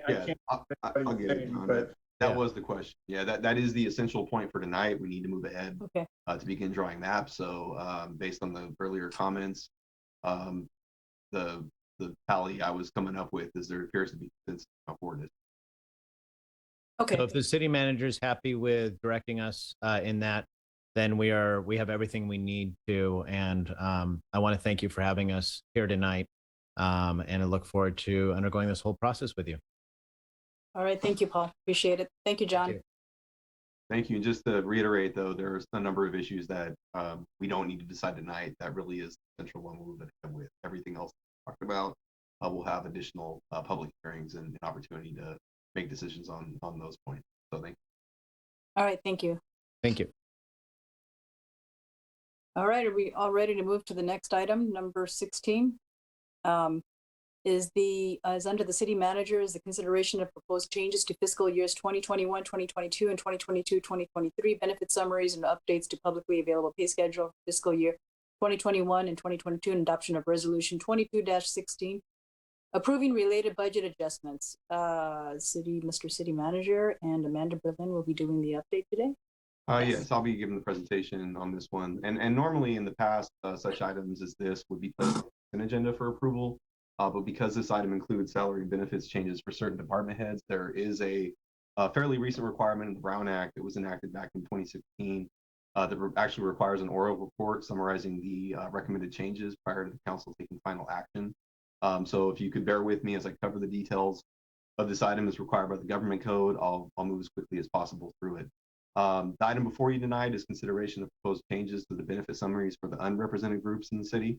Those include our specialists and professionals, our confidential employees, management, safety management, and executive management groups.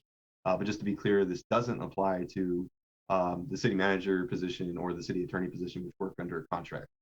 So it's all of our other unrepresented groups. You're also asked to approve the updated classification plan for fiscal year 21-22. There's a CalPERS requirement and also adoption of resolution 22-16, which approves the related budget adjustment. So in summary, the recommended salary and benefit changes that apply to all unrepresented positions, including department heads, include, and this is also summarized in the staff report, but we are reading it into the record here. Changes that are effective with the first pay period after the council's adoption would include a 3% general salary increase. Second, one-time non-personable lump sum payment equivalent in the amount of 3% of annual base pay. Third is the increase of health insurance. The contribution would go from $865 a month for employee only, $1,255 for employee plus one, and $1,625 for employee plus two or more. It would move to $905 for employee only, $1,358 for employee plus one, and $1,773 for employee plus two or more. The medical, dental, and vision costs would continue to be paid up to the premium amount only. We are making an adjustment to the mental health and wellness vacation cash out program, increasing the number of hours eligible for sellback to 80 hours. Fifth, we are restoring the career enhancement program, which was something that we had, believe prior to the recession. We would provide up to $1,000 per employee annually for reimbursement of education, home office equipment, expenses that qualify under the policy. The benefit would be available upon completion of the city policy, which is currently in development by HR. Sixth, we would also have an education incentive of 5% of base pay annually for employees with a master's degree from an accredited program related to the employee's field of work, which would be upon verification by the employee supervisor, typically department head, and human resources. Then effective July 1st, 2022, there would be a 3% salary increase, and second, a one-time non-personable lump sum equivalent in the amount of 3% of annual base pay. There would be other changes to department head salary and benefits that would be effective the first pay period after the adoption of this, should the council approve it, but it's to a limited set of the department head group. So first, we would create new salary ranges of between $170,000 to $200,000 for the police chief and fire chief positions, and a new salary range of $180,000 to $210,000 for the assistant city manager position. Those are prior to the 3% annual salary increases that I mentioned earlier. And second, for fire chiefs, the fire chief who retires after January 1st, 2022 would be provided the same medical, dental, and vision after retirement benefits as the police. So that concludes the presentation and summary of the report. Amanda and I are here to answer any questions. Thank you. Thank you. Are there any questions or comments among everybody here? All right, I'm going to open it up for public comment. Any requests to speak, Madam Clerk? Who would like to provide comment on this item, please raise your hand at this time. Maria Grijalva. Go ahead, Maria. Thank you for this opportunity to speak. I am not in favor in this increase. I'd wish you'd consider, rather than paying department heads to use that money to pay entry-level positions, and that money would go further and pay several entry-level positions. And so please consider that. And $200,000 is a lot of money. And, you know, you'd want someone to work here out of love and be motivated here out of money, okay? And so I see our council members are not motivated here for money. And so please keep that in mind. Thank you for this opportunity to speak. I see no other hands raised, Madam Mayor. All right, I'll close the public comment, bring it back to council. I see Councilmember Early's hand up. Yes, so Aaron, thank you so much for putting this together. I understand because these staff are and our supervisor and managers are unrepresented, that it has been a while since they have received equitable pay raises for the work that they're doing. And for me, it's so important as we look at our budget and we look at the importance of ensuring that we're retaining managers and leaders in our community here that are invested not only in the community, but also able to fully support their families and invest in the same way that other city leaders can, that we're able to compete, but also that we show our appreciation and the priority that our staff are for us through our budget decisions. And so, again, thank you so much, Aaron, for putting this together. Thank you, staff, for putting this together. Again, it's important for me that we invest in our team because without them, we wouldn't be able to have the city and the services that we do have. Thank you, Councilmember Early. Councilmember Ledesma, I know you took your mic off, but I'm going to reward Mayor Pro Tem Orozco for raising her hand. I'll accept that. I have no problem waiting. Go ahead, Mayor Pro Tem Orozco. Thank you. I mean, I'll make it quick. I just want to say that I concur. I think that there has, it's been a long time since this group of folks has received any type of equitable pay adjustment. And, when I think back through the pandemic over the last few years, all of the incredible investments in this community that have taken place since even well before I've been on this council. We voted to create capacity for these types of things. We made decisions in fiscal prudence that began well before, like years ago, so that way we can invest in rewarding the folks that are committed. This is not a volunteer position. This is their job. This is their livelihood. And we're lucky enough to have the folks that we have with the resources that we're willing to provide, because there are other municipalities in the region who would be in a heartbeat steal our people away. And so the visionaries, our staff, all of you who we've had the great pleasure of seeing your service to our community, thank you. It's, I think, the most modest gesture, and I'm in full support. Thank you. Councilmember Ledesma. Not sure I can say that any better from my two predecessors, but yeah, we signaled this some time ago, that the whole exercise, we did this last year, strategic planning, and I think city manager and finance team for prioritizing building capacity early on. And yeah, we did a lot of things in the last 10 years to create a culture of trying to make sure we had fiscal prudence. And when the time came, we all stepped up and voted for the budget that the city manager proposed, and one that created this opportunity. And I would say this too, that Mayor Pro Tem Orozco is exactly right. A lot of our staff have gone a long time without this, and it's because of the love of the city they're hanging around. And it's our responsibility to make sure we keep it the best and brightest, and they can provide for their families. And this is our small way or a large way of doing that. So I'm not sure if there's any comments of Madam Mayor, but I'm willing to make a motion when I'm ready. All right, thank you. Second. All right. Okay, thank you. Any other comments or questions among the council members? Okay, I do want to share a little insight about my experience on providing raises, and the unrepresented groups versus the represented groups. And I think the unrepresented does include entry-level positions.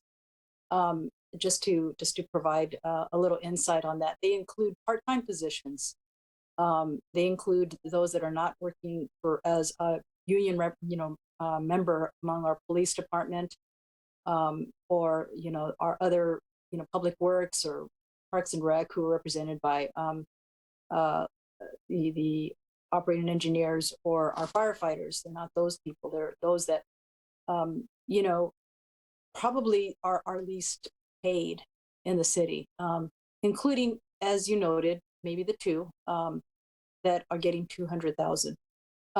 That's not the entirety, but the challenge that I've been experiencing here in our administration is the mass exodus of staff that I'm noticing. And I'm really concerned that if we don't pay our employees well, that we will continue to see that. And I need to make sure that we can retain our staff and we show our appreciation and we pay them well.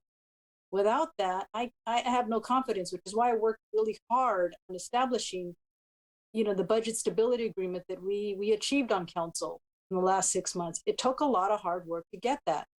And this is something that I think all staff deserve. You've seen some of the hard work and the long man hours they are putting into the reports to make sure that we could draw down federal funding, that we are tiered up to be successful in receiving, you know, grants and opportunities, both at the state, federal level, and we are seeing that, and we are seeing the administrations, both at the state and federal level, recognizing that. We saw Governor Newsom come over, you know, to talk about our homeless programs and here in West Sacramento. That's as a result of the hard work.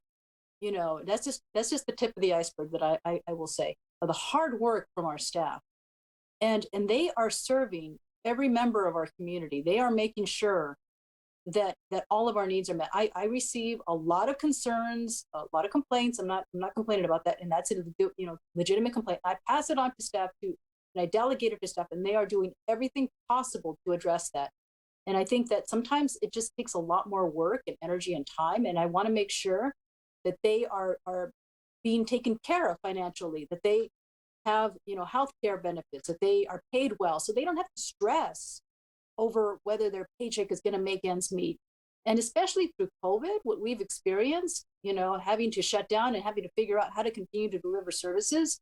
As a civil servant myself, I mean, nobody was equipped to make sure that we can continue, and they had to pull it together and make sure that the city was running smoothly. We see in City Hall, we have COVID testing available. And we see all the resources that we are trying to see, Sutter Health Park, making sure that we have access to vaccinations and all the volunteer hours that went into that to make sure that happened.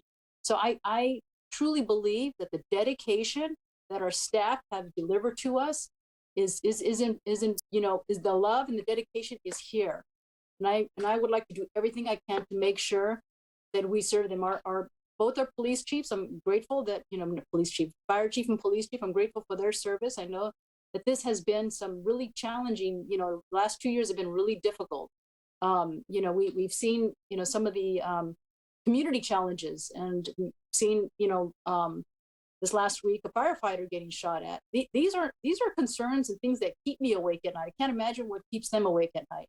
And they're on the front lines. I'm grateful for, West Sac PD locating a little boy. They've been going through a lot. They found a little boy tonight, returned him home safely. So these are the things that I appreciate from our administration. And, after researching, looking at, it's not me researching, it's just, folks that are doing all this, we are paid like about 15 to 20% less from our surrounding jurisdictions. We are paying our employees that. And so, seeing that is the case, we'd like to make sure that, we haven't really been giving good raises to our administration. So with that, I'm very supportive, and I accept the motion to move by Councilmember Ledesma and seconded by Mayor Pro Tem Orozco. With that, we'll call the roll. Councilmember Early. Aye. Councilmember Akala. Aye. Councilmember Ledesma. Aye. Mayor Pro Tem Orozco. Aye. Mayor Guerrero. Aye. All right, motion is approved. Thank you. Next item is item under 17, under community development planning, is consideration of potential options for retail cannabis sales. And we have Mr. Tilley up, our principal planner, and Andrea Oos, who are AICP director. Please provide the presentation. Thank you, Mayor Guerrero. I'm just introducing Principal Planner David Tilley, who will take it away from here. Thank you. So good evening, Council and Mayor Guerrero. We do have a PowerPoint for you tonight to help walk through this item for you. But by way of background, we are here in response to some of the Council's direction at your most recent strategic planning retreat regarding potentially getting into the retail cannabis sales space here in West Sacramento. So I'm hoping Madam City Clerk can put up the PowerPoint so we'll walk through this for you. And there it is. Thank you. This is relatively brief, but because this is the beginning of this effort and tonight, so we want to make sure we get established where we're at. So as I stated, we're at the bringing you forward this workshop tonight in response to your decisions made at your last strategic planning retreat. So if we can move to the next slide, please. So by way of background, retail sales of cannabis have been prohibited in our city since about 2010. That was quite a worlds away, from where things have gone since then in this particular arena, with most notably Proposition 64 passing in 2016. We, however, in late 2015, started our initial foray into cannabis on the wholesale side of things, which includes cultivation, distribution, testing labs, and manufacturing. And this council has seen several of those projects come before you. The most recent one was on your consent calendar this evening.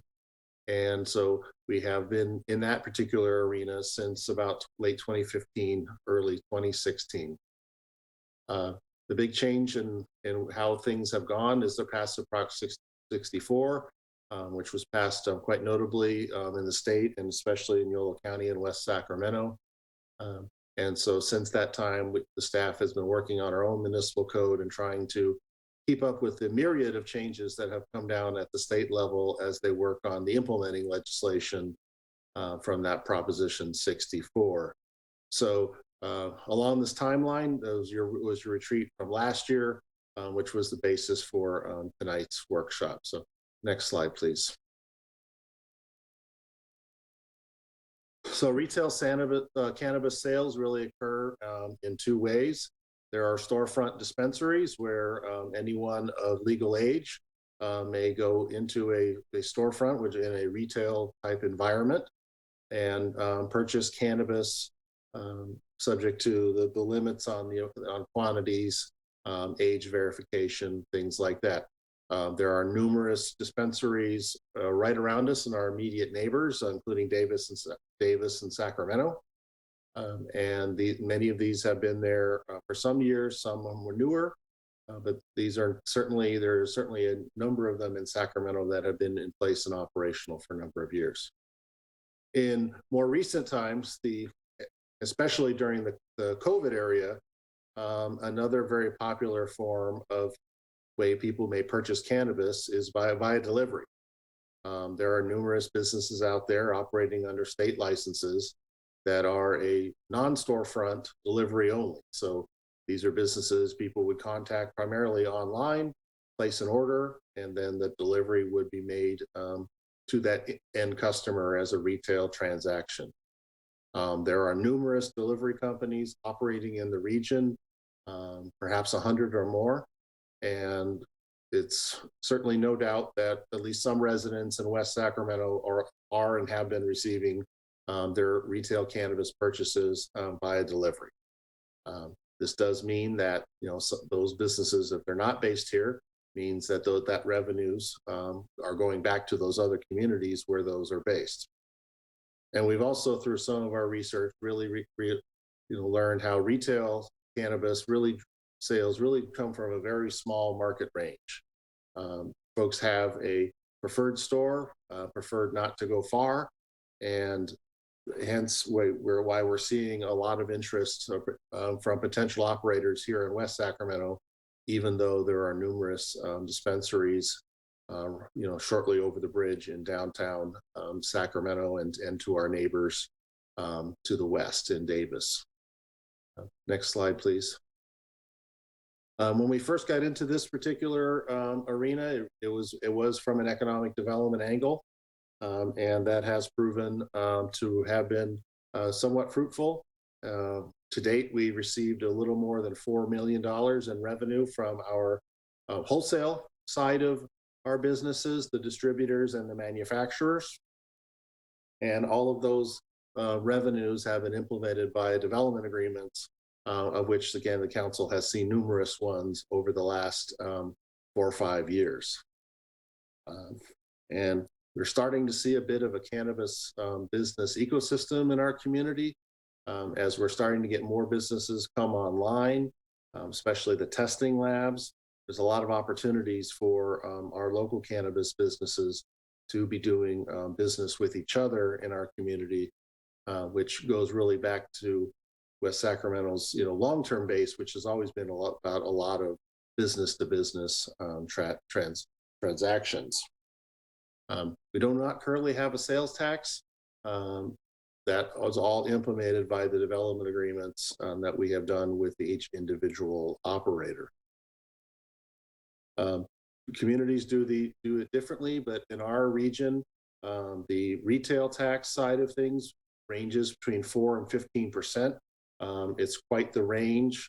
I think Dixon being toward the higher end, around 15%, and Sacramento being toward the lower end, around 4%, and then other communities, somewhere falling in the middle of that range. Next slide, please. So we do have some very high-level policy considerations that we're seeking direction from the council on tonight. Most notably is the council interested in retail at all? And if so, in what format? The storefront, which is a regular retail type environment, the non-storefront delivery only, and also micro businesses. That's a specific license type under the state's regulatory scheme, which can include a retail component. Micro businesses are those where under one roof, the operator could do multiple types of cannabis business all under the guise of one license. And that can include retail, although it does not have to. Should the council be interested in any form of retail, then where that would be located would also be key considerations that we would ask for direction from the council tonight. There's a whole variety of options in there, from most conservative to most liberal, and then somewhere in between. Very strict limits would be such a thing as a green zone, where regardless of the underlying zoning of a property, if that's where it would be established, that's where retail cannabis businesses could be located. Sort of a middle of the road approach would be to open up certain zoning districts in our city to where retail cannabis could occur. Or the most broad approach would be to open up the citywide for potential retail sales of cannabis. So, next slide, please. So under the heading of where or geography is if the council were to entertain storefront, staff would recommend that be in our invisible high traffic areas of our city, ones that have regular people coming and going, regular police patrols, and other high volume activities, rather than more off the beaten path locations where there's a lot less visibility. And that's what it would be specific for if we were talking about storefront. Non-storefront delivery is a little different animal. We would expect those to perhaps go in our industrial and business park areas where there's buildings more suitable for them, where they wouldn't be paying retail rents, which tend to be much higher than industrial rents, and since they don't need the retail visibility. And then along the lines of micro businesses, which really are a sort of a category to themselves, if they included a retail component, should that be in a commercial area? Noting that in a micro business, one would have to be doing three out of the four main cannabis activities, which is cultivation, manufacturing, testing labs, and distribution. But they can include retail, but they don't have to. And there are limits on the size of some of those in terms of canopy. So we haven't seen a lot of interest in micro businesses, but it is an option, especially with the thought that that allows a very small startup business to perhaps get into this particular arena and then hopefully grow into a more larger, to where they're no longer a micro. So next slide, please. So staff is suggesting a potential regulatory framework for how we would do retail, should the council be amenable to doing retail in any way, shape, or form. This is very similar to how we have done our wholesale operations in terms of a development agreement, the conditional use permit and business license. But we are also suggesting that there be a new tool that we would invent that would be done administratively, as discussed in further detail in the staff report, the cannabis operating permit. This would be a ministerial action taken by the city as sort of the last step after everything had been already considered by the Planning Commission and City Council.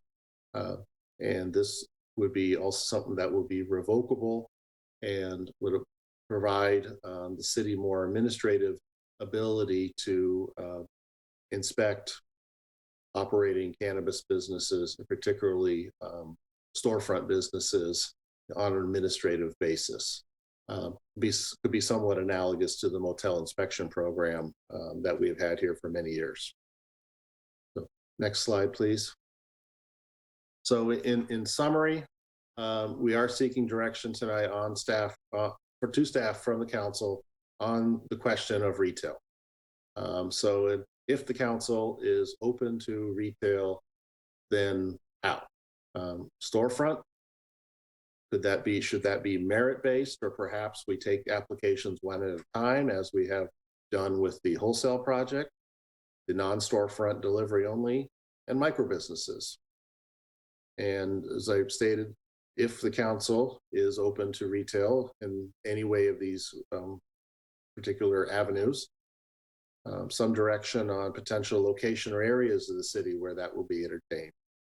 And we'd also would like to see if the council would be interested in considering going for a tax versus the development agreement route.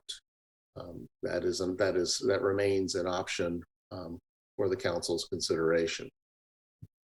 So next slide, please, and I'm just about done. So this slide here really just sort of summarizes some of the options available to the council should they be interested in retail, with some of the pros and cons of each one of these options. Being, most conservative, for example, provides maximum oversight, but that may limit how many businesses could be established here. And then there's also the middle of the road option, and then a much less restrictive to open things up citywide, noting that may provide the lowest barrier of entry into this business, but could also have some negative consequences in the terms of potential overconcentration. So with that, I'd like to close my presentation tonight, and then myself and Director Andreas will be available to help answer questions, especially with her experience in getting retail going in another community. So I'd be happy to answer any questions the council may have. All right, thank you, David. Open it up for questions among the council members. Are there any? Mayor Pro Tem Orozco. Yes, thank you, David, for the presentation. I did have a question. I knew you gave us 3 options, and I don't know if the middle option is it counts for the green zone concept, or if that's something different as another option. I mean, because I'm wondering, there's option to say yes citywide or yes in commercial district, but if we wanted to say carve out particular areas where we find it might be problematic, but don't want to establish criteria that might exclude other areas, for sensitive zones? How could we work? Well, I think the green zone concept could be perhaps as conservative or not conservative as you would want it to be based on just how big of an area or areas would be, the so-called green zone. The green zone is handy in terms of administration because it would be independent of the underlying zoning. So, we wouldn't have to parse it, that specifically. But it gives you that gives you a lot of flexibility in terms of how broad you want to be. And you could look at the city, you could put the zoning map aside and just sort of look at the city and neighborhoods and see what perhaps makes sense, on the ground in the real world, rather than, my zoning map. So even though hopefully that makes sense too, but in the real world, neighborhoods and districts are what, I think what people in the community feel and identify with more so than what their property is, zoned. So that gives you a lot of flexibility, and you could be as flexible or not flexible as you want.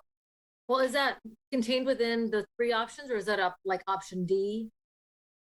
Well, it sort of could be a hybrid of them depending on how broadly green zones would be applied. I see. Okay, thank you. Councilmember Early. I just had a couple of questions. I'm just trying to make sure I'm following correctly, David. So for the micro businesses, just to make sure I'm understanding, don't we technically already have micro businesses in which they're cultivating, manufacturing, and testing now, or no, that's different? We don't technically. A micro business is a specific type of state license where it's one license that allows you to do 3 out of the 4 activities, and there is a limit on the amount of cultivation area. So it is very similar to what we've already approved. Those are just doing it on a bigger scale. Oh, okay. So we would be saying that we have bigger scale happening, but they're not micro businesses. We'd be saying you could do it on a smaller scale. Yes, if we approve micro business. And so by smaller scale, how small are we talking? Like out of your home, small business, smaller scale? No, not quite that small. Okay, just confirming. For example, a cultivation area would be limited to 10,000 square feet. Okay. Whereas the regular cultivation licenses allow much more than that. But the key with a micro business is it's multiple cannabis activities are conducted under one state micro business license. So it's a special category under the state licensing scheme. Okay. And then I have 2 more questions. One of which was I think you call it the cannabis operating permit. Is that what you called it? Is that unusual? Meaning the Sacramento, Davis, and Dixon have the same thing? Something similar? I haven't looked at those cities that closely for something like that. I've seen other cities where they do have a business license that is specific to cannabis on top of their underlying land use. I want to see if Andrea can elaborate on that from her experience with that particular provision. Thank you, David. And Councilmember Early, it varies wildly as to how local jurisdictions handle it. In my experience, we, in my previous agency of Concord, we did stand up a cannabis license based on input from HDL, who was a consultant that we were working with, as well as our own research and canvassing other cities that entered into the cannabis space. The cannabis license offers a lot more flexibility for the city and allows for a more easy renewal and revision as ownerships may change or be modified, or their operations are modified over the course of their business. So the reason why I ask about our local cities is one, for whatever reason, we're probably a little behind the game, right? To your point, you have Sacramento, Davis, and Dixon that have been operating retail for a few years now, right? And so I think what I would want to make sure of as we're stepping into this market and wanting to be truly competitive is that we are not inadvertently putting undue burden on businesses coming in, right? Particularly if we're truly trying to compete with cities that are literally, right, like 10 miles away. So, and so that's the only reason why I asked about basically our competition and what they have and what are some of the powers that they put in place for their city, just to make sure that we're putting in things that are necessary, but right, but aren't going to unduly burden new business owners to our city. Yeah, and just to respond to that, to the mayor, I think once we have direction from the will of the council to move forward on whether it's retail, storefront retail, non-storefront, whatever the direction is, we would definitely come back to identify our neighbors and do a comparative study of all of them. Then I would just note one more thing. That way I don't have to go again.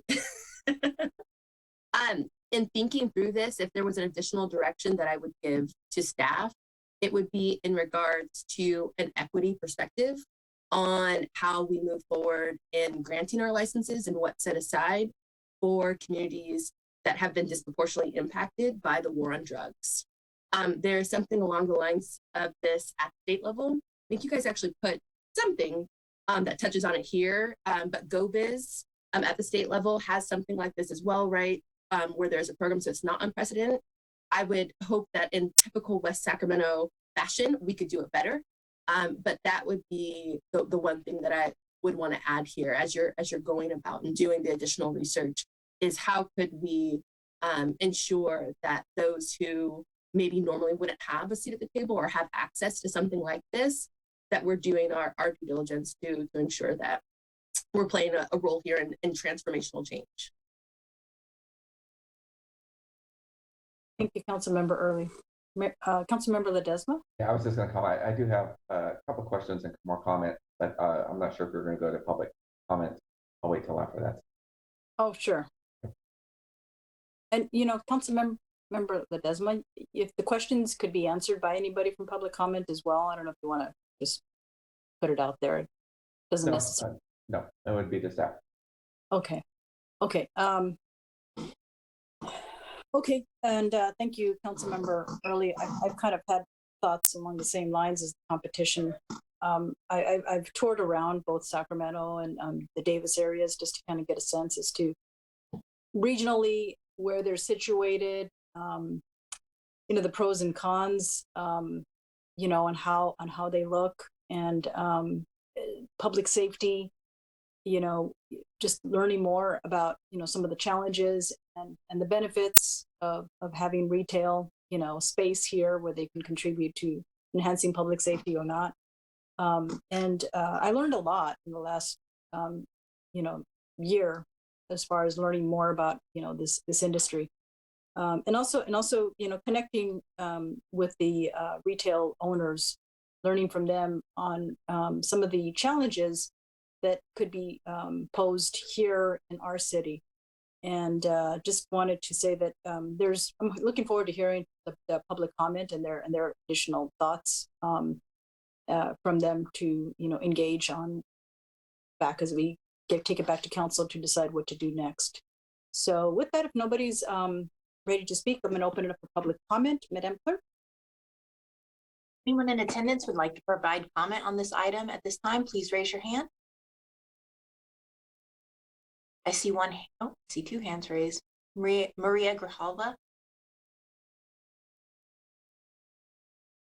Thank you, Madam Mayor, for putting this on the agenda.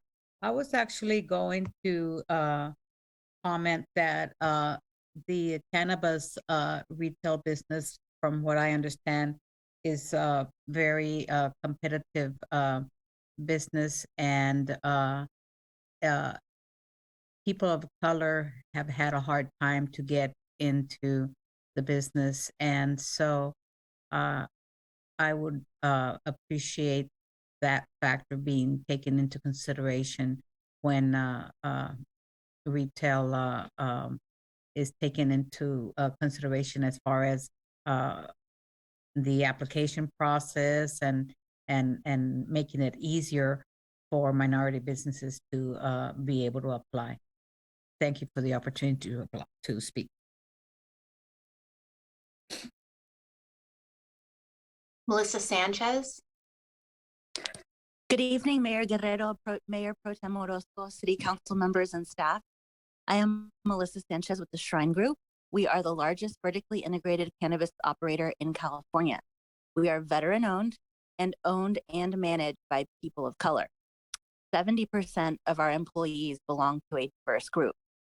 We take our commitment to give back to communities in which we operate very seriously and have donated over $1 million to nonprofits in 2021 with a focus on veterans organizations and helping the unhoused.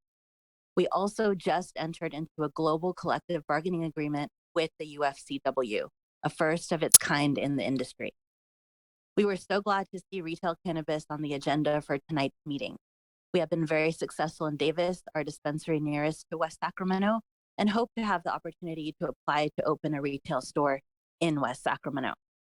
We grow our own cannabis, manufacture our own products, and distribute to dispensaries all over California.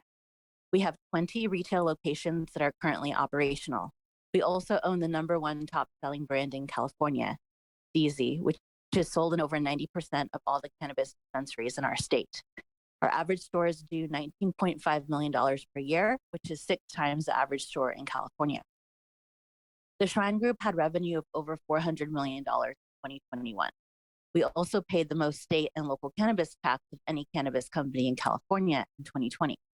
For example, in Davis, where there are 5 storefront retail stores, including ours, and 4 delivery services, plus a few manufacturing and distribution businesses, we paid 1/3 of all the cannabis tax collected in Davis. Our 20 retail stores have provided us with the operational experience required to succeed in this highly regulated industry. Over the last 3 years, we have completed over 4 million sales transactions without any violations from city or state cannabis regulators. Every transaction has provided us with an opportunity to improve our customer service and compliance protocol. Over and above our retail success is our record of safety and security. For example, we have a great working relationship with the Davis PD. Last year, our nighttime security guard saw suspicious activity at a neighboring retail store, alerted the police, and was able to prevent a break-in. The Davis Police Department also toured our facility before it opened, and we worked closely with them to ensure we addressed any concern. We welcome each and every one of you to tour our dispensary in Davis to learn more about us. Thank you so much for your work on this issue. Good night. Gian Paolo? Sorry. John Paul? Yeah, it's John Paulo Veronese. Okay, thank you. You did good though. I've heard it much worse. So I'm vice president of corporate development for LBS Distribution and Omni Manufacturing out of West Sacramento. I'd like to first thank the Madam Mayor and council members for all their time on this matter, as well as Dave Tilley and Andrea Ossi to put together a really well-written, informative staff report. So the voters have spoken, and Yolo County has voted for recreational cannabis by over 60% margin back in 2016. And if that vote was today, it would be much higher than that. In 1991, my mother authored the first medical cannabis ordinance when she was San Francisco supervisor for 3 main reasons. When my dad was going through chemotherapy in 1990, the only thing that helped him eat and with nausea and didn't make him a zombie was cannabis. In the 1990s, when my mom was a legislator for the AIDS cocktail, it was the only medicine at the time to combat AIDS. However, it was so toxic that upon taking it, AIDS patients would throw up as soon as they took it. They found that when they smoked cannabis before injecting the cocktail, that they wouldn't get nausea. And the third, she noticed that a huge majority of arrests related to cannabis in the city were Black and brown people. And she instructed the chief of staff to refrain from making arrests due to cannabis. I've been an advocate of the plant ever since then, and have done what I can to tell the truth about cannabis. 2 of the truths that are backed by studies is that cannabis retail, which we are discussing tonight, actually improves property value and security of the neighborhood. And the other truth is that regulated cannabis, you see fewer adolescents using cannabis. Great study out of the University of Michigan just came out on that. As we can see, since legislation, the sky has not fallen, and we should be focused on making this a real business treated like alcohol. The city currently operates a successful cannabis program with its development agreement, and it should expand the program to include all types of retail with non-storefront, storefront, and micro business. The additional tax revenue due to retail will be significant for the city and will help combat outside delivery from other cities and counties that deliver in West Sacramento, as well as combat the illicit market with regulated storefronts and delivery. As Councilmember Early stated, we do not want to put unduly burdens on business in order to compete and be successful. The two main reasons why the illicit market has flourished in regulated California is not enough retail and taxes are too high.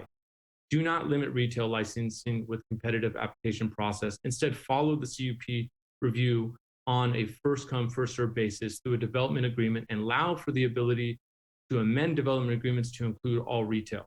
First come, first serve allows for more retailers in West Sacramento, which means more tax revenue for the city, more equitable and transparent process. Lotteries often hurt the most qualified applicants and have been prone to losses. Competitive application often hurt the less fortunate, the less financial resources and has been prone to delays in the process. If competitive applications are the path the council chooses, local existing businesses should have priority licensing. And as council member Early stated, having a role with social applicants should be given a priority if they're convicted by cannabis offenses. I'm sorry, I have a couple more. I didn't realize how long this was. I just want to end by saying we really pride ourselves on working with all stakeholders and other businesses. We've worked closely and collaboratively with the police. We have a current labor peace agreement, and we do our best to hire locally. And we really are looking forward to having a micro business in West Sacramento. Thank you. Angelica Sanchez. Good evening, Mayor and members of the City Council. My name is Angelica Sanchez, and I'm the Director of Government Affairs and Compliance at Perfect Union. We are a vertically integrated cannabis company that started in Sacramento over a decade ago. We currently operate cultivation, distribution, and manufacturing facilities, as well as 13 retail storefronts throughout California. And we have a very long history of navigating cannabis licensing processes throughout the state. Tonight, we'd like to thank City Council for considering the addition of cannabis retail to the allowed cannabis uses in the city. And we'd like to thank Mr. Tilley and Ms. Uso for putting together a detailed presentation and staff report. I'd actually like to reference the second page of the staff report, which states that there have not been any significant operational, enforcement, or security issues with existing licensed cannabis operators in West Sacramento. We believe the addition of cannabis dispensaries will not change that. Many cities and counties in the state have allowed for cannabis retailers, and there are many examples of how to fairly structure the application, ordinance, and the tax. Those of us in the industry will be more than happy to share what's worked well in other jurisdictions. So please consider us a resource if you choose to move forward with this process. Thank you so much for your time.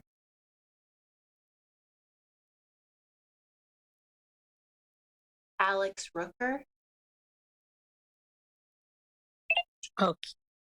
Good evening, everybody. Thank you so much for bringing this up. I've long wondered when we would do this in West Sacramento, and I appreciate the staff bringing that up, that, cannabis is being bought from residents of West Sacramento, and we should be getting those tax dollars or money coming to the city of West Sacramento. I just have one question. Would part of the criteria maybe be extra points for longtime West Sac resident, someone that already has established residency here? Would they get, extra points if they applied for a cannabis license?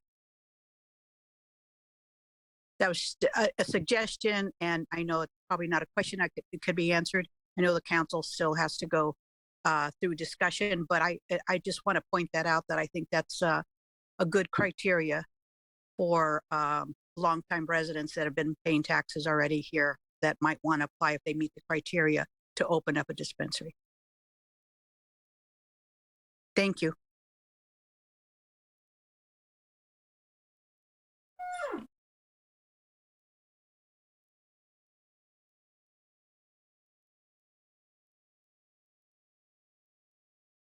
Okay, I see Ross. Ross, sorry. Yes, thank you. Good evening. My name is Ross Haley, and I'm the CEO of LBS Distribution and Omni Manufacturing that operates in West Sacramento under a current cannabis development agreement. I own a building in West Sacramento, and its zoning is M2. The geography and layout of the currently unused section of the building is perfect for storefront and non-storefront retail. Cannabis business has been in good standings with West Sacramento on all fronts, and we have an exceptional security team with very effective security plan for the building already, with no incidents from our beginning of our operation in 2000. We are already making distribution deliveries to retailers throughout the state. We've had banking since 2019 and do not keep cash on premise. We feel it's that an amendment to development agreements is a quick and a proper way to have retail in West Sacramento and start creating revenue for West Sacramento as well. I do think that we need to be competitive with the surrounding areas, and the most Sacramento with a 4% tax. We believe that the retail tax in West Sacramento should be 2.5%. That would drive more consumers and tax revenue to West Sacramento.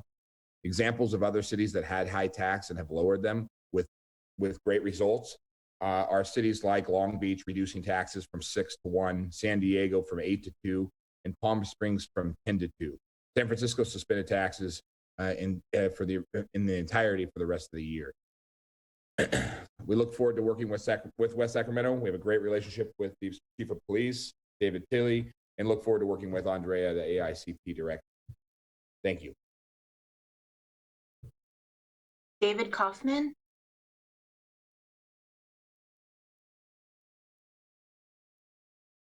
Hello, this is David Kaufman with LBS Distribution. The city has decided to consider retail licensing at one of the most interesting times if they are trying to see tax revenue in 2022 or even 2023. The state is ending their provisional licensing program at the end of March, and the distinction being that retail applications will, after that date, have to apply for an annual license in order to begin operations. And those licenses have taken anywhere from 12 months to 2 years. The city has one option in order to see tax revenue, and that is to allow, in the short term, that is to allow existing cannabis businesses within West Sacramento who wish to operate micro businesses that include retail and make use of the microbrewery, microbusiness model the state allows. And that can be done by amending development agreements to include the microbusiness retail usage. I worked on the drafting of Prop 64, and the goal of the microbusiness model was to allow small cannabis businesses to follow the craft beer and small winery model and allows for them to sell directly to consumers. This license does not allow for on-site consumption, but does allow for licensed retail sales at cultivation, manufacturing, and/or distribution facilities if the city were to allow for this pathway before March 30th. Existing businesses could apply to the state and receive provisional licensing pending local and planning approval. I encourage the city to consider allowing for non-existing businesses to open up more traditional retail locations, but I cannot imagine that the city will move quickly enough to do so, and it would be a shame for the city to miss out on the retail tax revenue due to an arbitrary deadline created by the state for environmental CEQA reasons. I appreciate it, and I hope that you guys consider allowing for micro businesses in this. I see no other hands raised, Madam Mayor. All right, we will close the public comment and bring it back to council for consideration of the questions that were presented to us by staff that will give them the direction on preparing this. And David and Andrea, just the next steps as far as how this looks, so that provide us guidance on the direction you need. Yeah, well, we certainly are hoping that the council is prepared to answer the most fundamental question, which is, will you entertain, removing our current prohibition on retail? Then if so, is the council willing to entertain further staff work and returning ultimately to council for what form retail could be done here in West Sacramento? Tonight's the first step in that effort. There would need to be a lot more work, but staff did not want to go too far without having this sort of fundamentals addressed by the council. And then with that direction, we can begin to flesh this out a lot more and for further council consideration at later meetings. Thank you. So I do see those questions on page 5 of your report. So that helps. And your background is very helpful. Thank you. So council member, who was first? Mayor Potem Carrasco, but council member Ledesma, I'll have you go first. Thank you. So a couple of things, I'll just step back and some comment and a couple of questions about the approaches. First, as the one I think council member who actually voted on, I guess voted for a ban. That's not quite how I would approach it. This was taken by council as it came to everybody in the state. I think part of, we did allow the current state we have. And I think what we learned, cities come a long way in learning from the initial vote, and West Sacramento did by far vote for the use of recreational cannabis. And we chose a route which we are now living in, non-retail, but the other uses.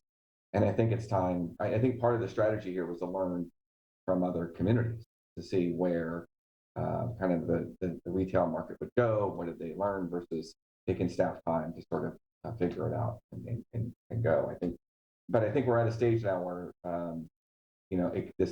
for me personally, this issue has evolved from somebody who, like most people on our council and growing up with a just say no message on cannabis and whatever else, to mainstreaming to a part of our culture was something we had to learn as a community how to manage. I think this is an important point. And for one, I am supportive of moving forward with a retail cannabis strategy. And I think it comes after learning. I appreciate all the testimony from residents as well as from my colleagues that commented earlier, but also folks in the industry who are eager to move forward. And I think there's a lot we can learn from all of them, but more so kind of what does West Sacramento need? And I think that's where my sort of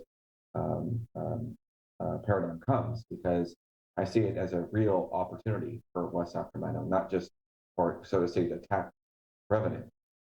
Certainly that is attractive, but it's been said a couple of times by various folks, and I'm interested in the perspective of our new department head, Andrew Aosi, around the use of this as an economic development strategy.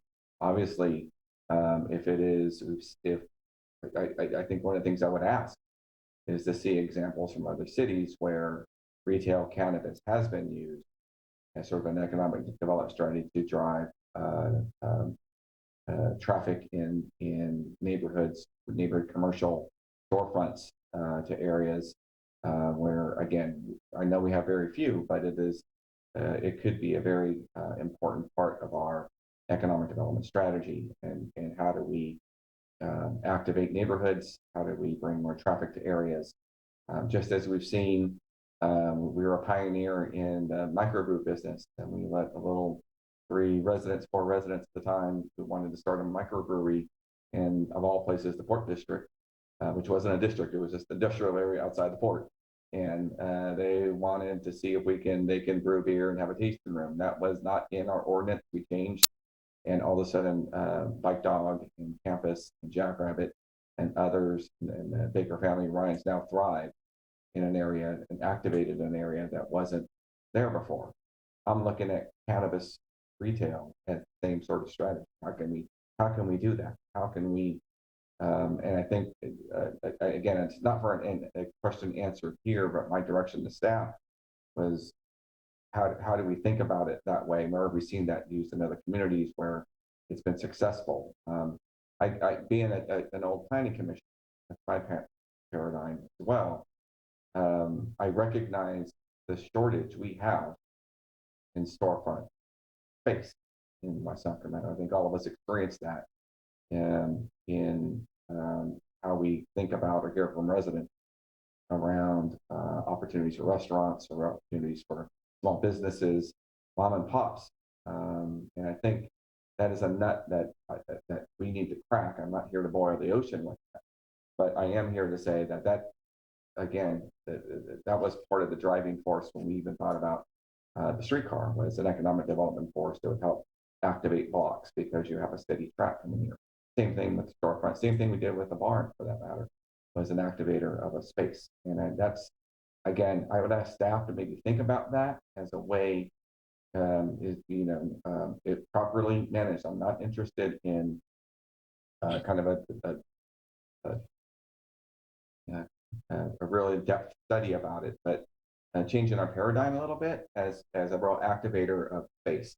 And I worry about just allowing it in across the city because, frankly, it'll go to the path of least resistance, which is going to industrial areas, manufacturing, which I'm not opposed to necessarily. But is that really what we want and need in our city, where community members have to drive to an industrial part of town, which is heavily truck traffic and creating more traffic conflicts? Something we experienced in the last 15 years as some retail spots started moving down to those areas and tried to open up shops because it was cheaper. So it's just a separate side note, but more so, how do we find opportunities for retail cannabis to activate spaces and create? And I agree with the regulatory framework that's been kind of outlined, is where you can, the city can drive some of that through development agreements and also look at regulatory framework so that it actually gets what you're actually after without sort of tying it to real estate at a long-term use. So again, I think those are the things that I'm thinking about here. The other part too is two things. One is about the use of development agreements as a tool, not just to manage and help hold businesses to performance standards on security, whatever. That's all important, and we've proven that's important how it works because it's working today. But also, it's a means to ensure performance by those who get the licenses, and then we grant them to. And I think that's one of the things we learned from our own work in development agreements and others that we ask for performance standards. In short, we have a lot of eager businesses that sound like ready to do retail, ready to do the things that are necessary. And I think a negative outcome could be somebody gets one and doesn't get to the retail space or the open for business that we need it to be in a timely way. They hold on to it for some other reason or can't execute. Those kind of agreements are invaluable and important part of our economy. And I think that's where we can use those development agreements to kind of help our applicants that may come in understand that we need business. We want to see these businesses open and thriving. The last part is I do want to echo some of my colleagues said around Councilmember Early around ensuring that as the city manages this, we do think about equity. But I want to take it a little step beyond just reserving a development agreement or a license for somebody. And I agree kind of with some of the thought process maybe around, is it somebody who's been here a while?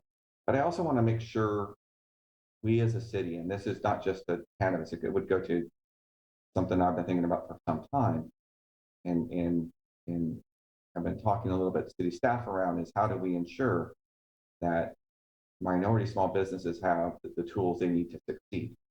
So it's one thing to give them a license and say, yes, you can go open it, but they're still going to run into various amounts of barriers to open.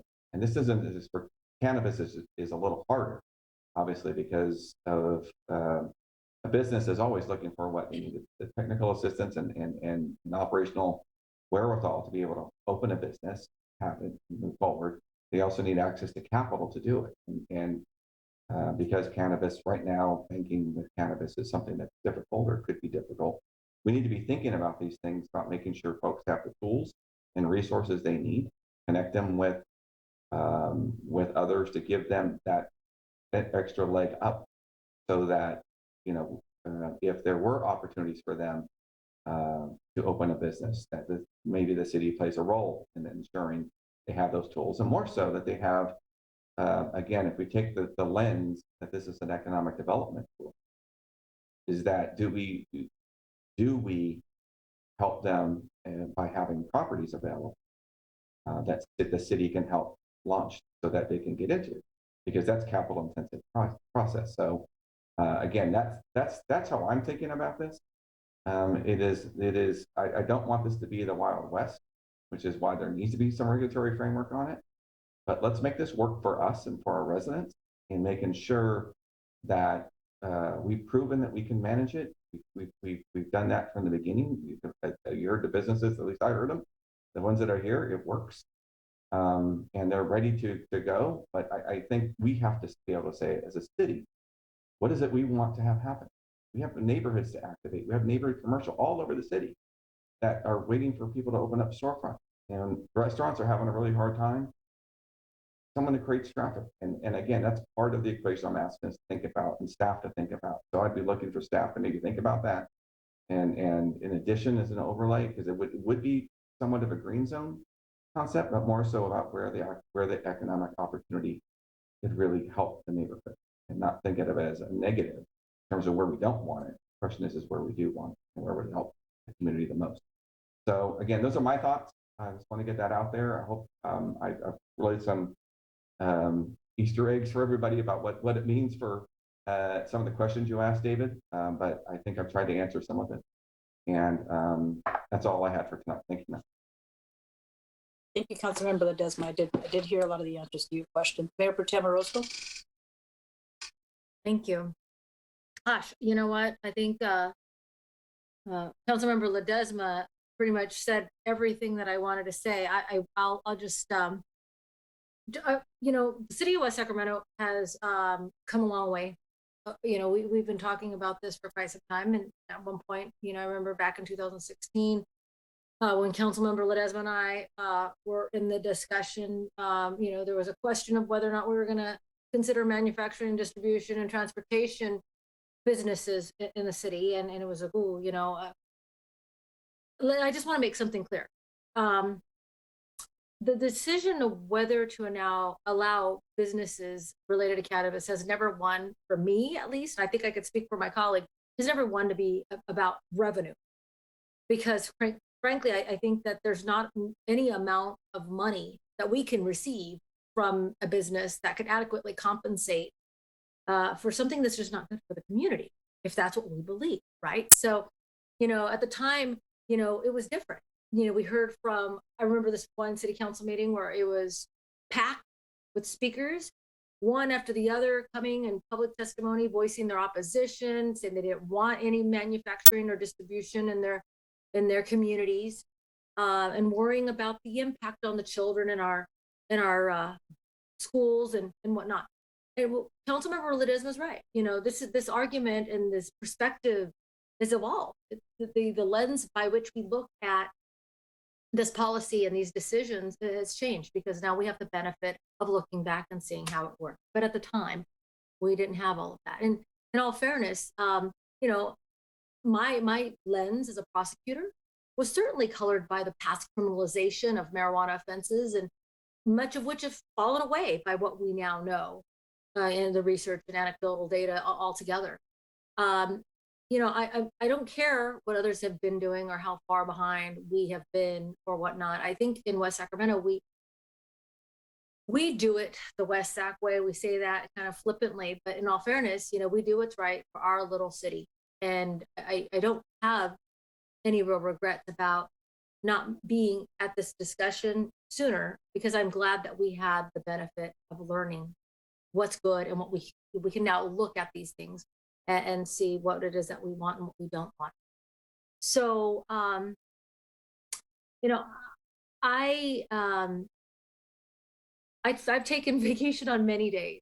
And one of our speakers, I actually spent some time with County Supervisor Oscar Villegas and Davis to look at the business and to consider retail as a possibility, and toured other local facilities. And I'll leave them unnamed and without reference to location, purpose of security.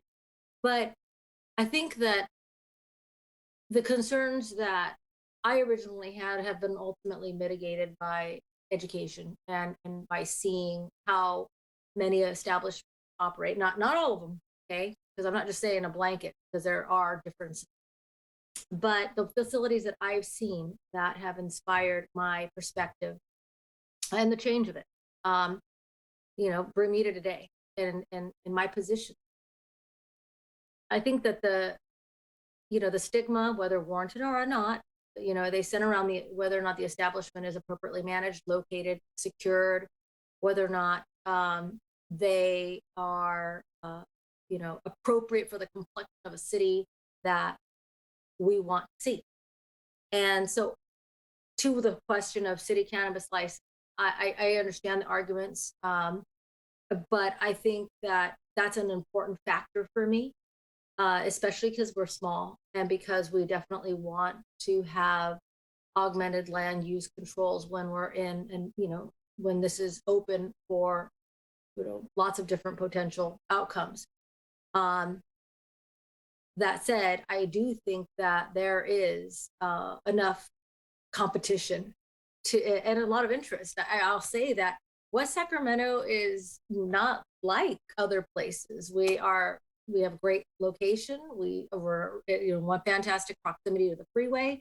We have a good thing going on with location and space and water, and I don't know that the additional city cannabis license, I mean, they might be burdensome, but I don't know that they're going to deter what I have already seen as far as the interest.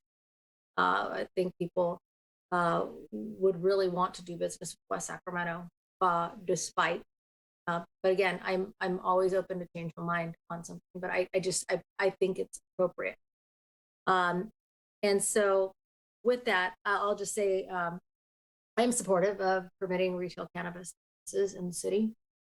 I think that storefront and non-retail storefront and micro businesses with a retail component are appropriate under most circumstances, but I appreciate again the business license because I want to see things that I want to see nice things.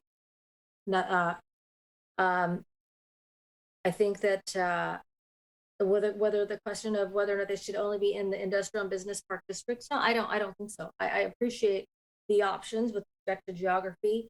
I am particular of one location specifically, which is why I asked about the PD overlay option, which is Southport Shopping Center. I'm a little bit more protective of that area for a variety of reasons we don't need to discuss right now, but that doesn't exclude any other commercial retail establishments, just this one that particularly is sensitive and is with proximity to sensitive location. And so I think that answered number 6. I think deliveries are appropriate. I think that it's happening already. We should get in on it. And I think that the traditional way of asking for revenue contribution is appropriate. I don't know if the state or if there's anything going to be changing. I would hate to take a measure to the voters if in fact it's going to be changed ultimately. I think the way we've been doing it has been working. We can always approach that and change it, but at this point I think that's appropriate. And then with number 8, I think that my colleagues have made some very powerful arguments, and I agree. We want to definitely remedy the effects of past the impacts that have been imposed upon populations that have suffered due to the war on drugs, and or also consider what kinds of supports, as Councilmember Ledesma and give him credit to our city manager too, who is very forward thinking and considers equity issues very important to our city. How we provide supports for local small businesses and those who meet the criteria under the equity-based considerations to thrive, long term. And then, I didn't think about it myself, but I appreciate the comments about, even priority preference for people who, have lived here. I mean, again, these things can be fleshed out, but there are considerations if we really want to invest in our community and really help, provide jobs I guess it would be jobs for someone local, but this is their home and they would want to operate a business that would be reflective of a place they would want to continue to live. So I appreciate it. So I hope that I've answered, provided at least some guidance there, but I appreciate the feedback and I appreciate the opportunity to expand my ability to accept the evolution of this subject matter. And so I do look forward to moving forward, and that concludes my comments, Madam Mayor. Thank you, Mayor Pro Tem Roscoe. Any other comments? Mayor.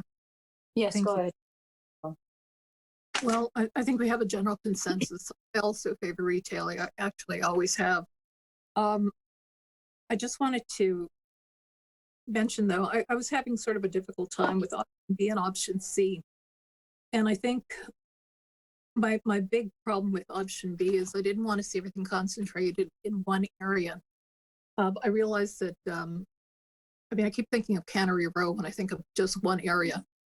And I realize security is high in those areas, but I think what compelled me to really favor C, and I know that we're not taking votes or anything like that, it's just something that I felt, is that it would give us our greatest opportunity for startup businesses. And I think that's what we need here in West Sacramento. Jobs are so critical. And everyone that I've heard of who has a current cannabis operation has talked about local hire.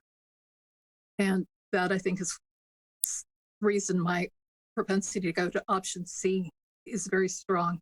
Also, the distance requirements, here it says, it could pose, one of the cons is it could pose the perception of overconcentration in certain areas unless distance requirements are greater. And with that, I just want to say, Mayor, when I was on WSD, one of the concerns that we often have the public coming forward was they felt that they were not being included in conversations about things that were happening in the city. So when it comes to considering these options, I just hope that we can get some more public input. We've already had some wonderful business owners come and tell us, you know, what they believe, you know, would be a very good a relationship, you know, with the city. But I believe we need to hear more from, you know, some of the parents out there, you know, from our schools, and as well as some of the seniors, and, you know, just people from different geographic parts of our city. And that's the only comment I have. Thank you. Thank you, Councilmember Alcala. Councilmember Early.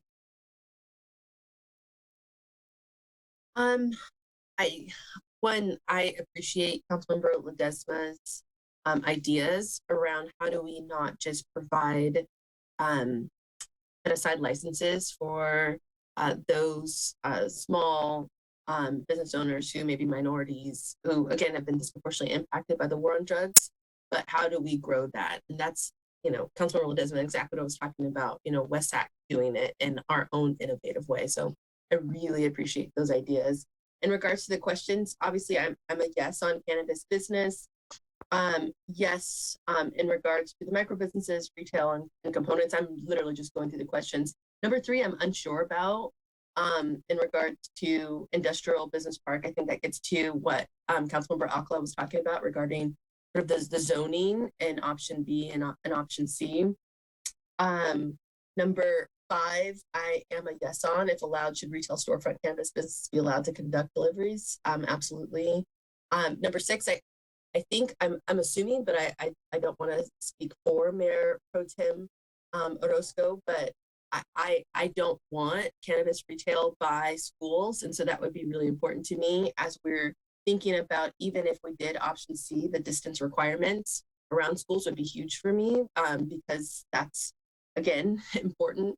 I think we talked about 7 and potentially including our individual development agreements, and I do agree with that as well, and going that route. And then number 8, you know, should retail storefront cannabis business applicants be processed using a merit-based application? This I'm hoping we can get more information from our city staff on. I see the pros and cons of each one, and I feel like I need a little bit more information on that. All right, great. Thank you, Councilmember Early. Going down the list myself, I've been supportive of the cannabis business, retail business here in West Sacramento. So we're glad we're here having the discussion. And, you know, I'm flexible on, I'm open to, you know, having all options on number 2. So that, because I've been hearing from the public comment, you know, all the options as a possibility. So I want to be able to be flexible. And no, not only in the industrial and business park districts. I'm looking at option C, and I'll explain in a second. And if allowed, should retail cannabis be allowed? You know, sure, yeah, I think it should be allowed to conduct deliveries. You know, I'm a little concerned about the zoning components of it. You know, just being too restrictive, and that's part of the reason for that, which is why I'm leaning towards option C. Is that I've learned that not everybody wants cannabis retail in their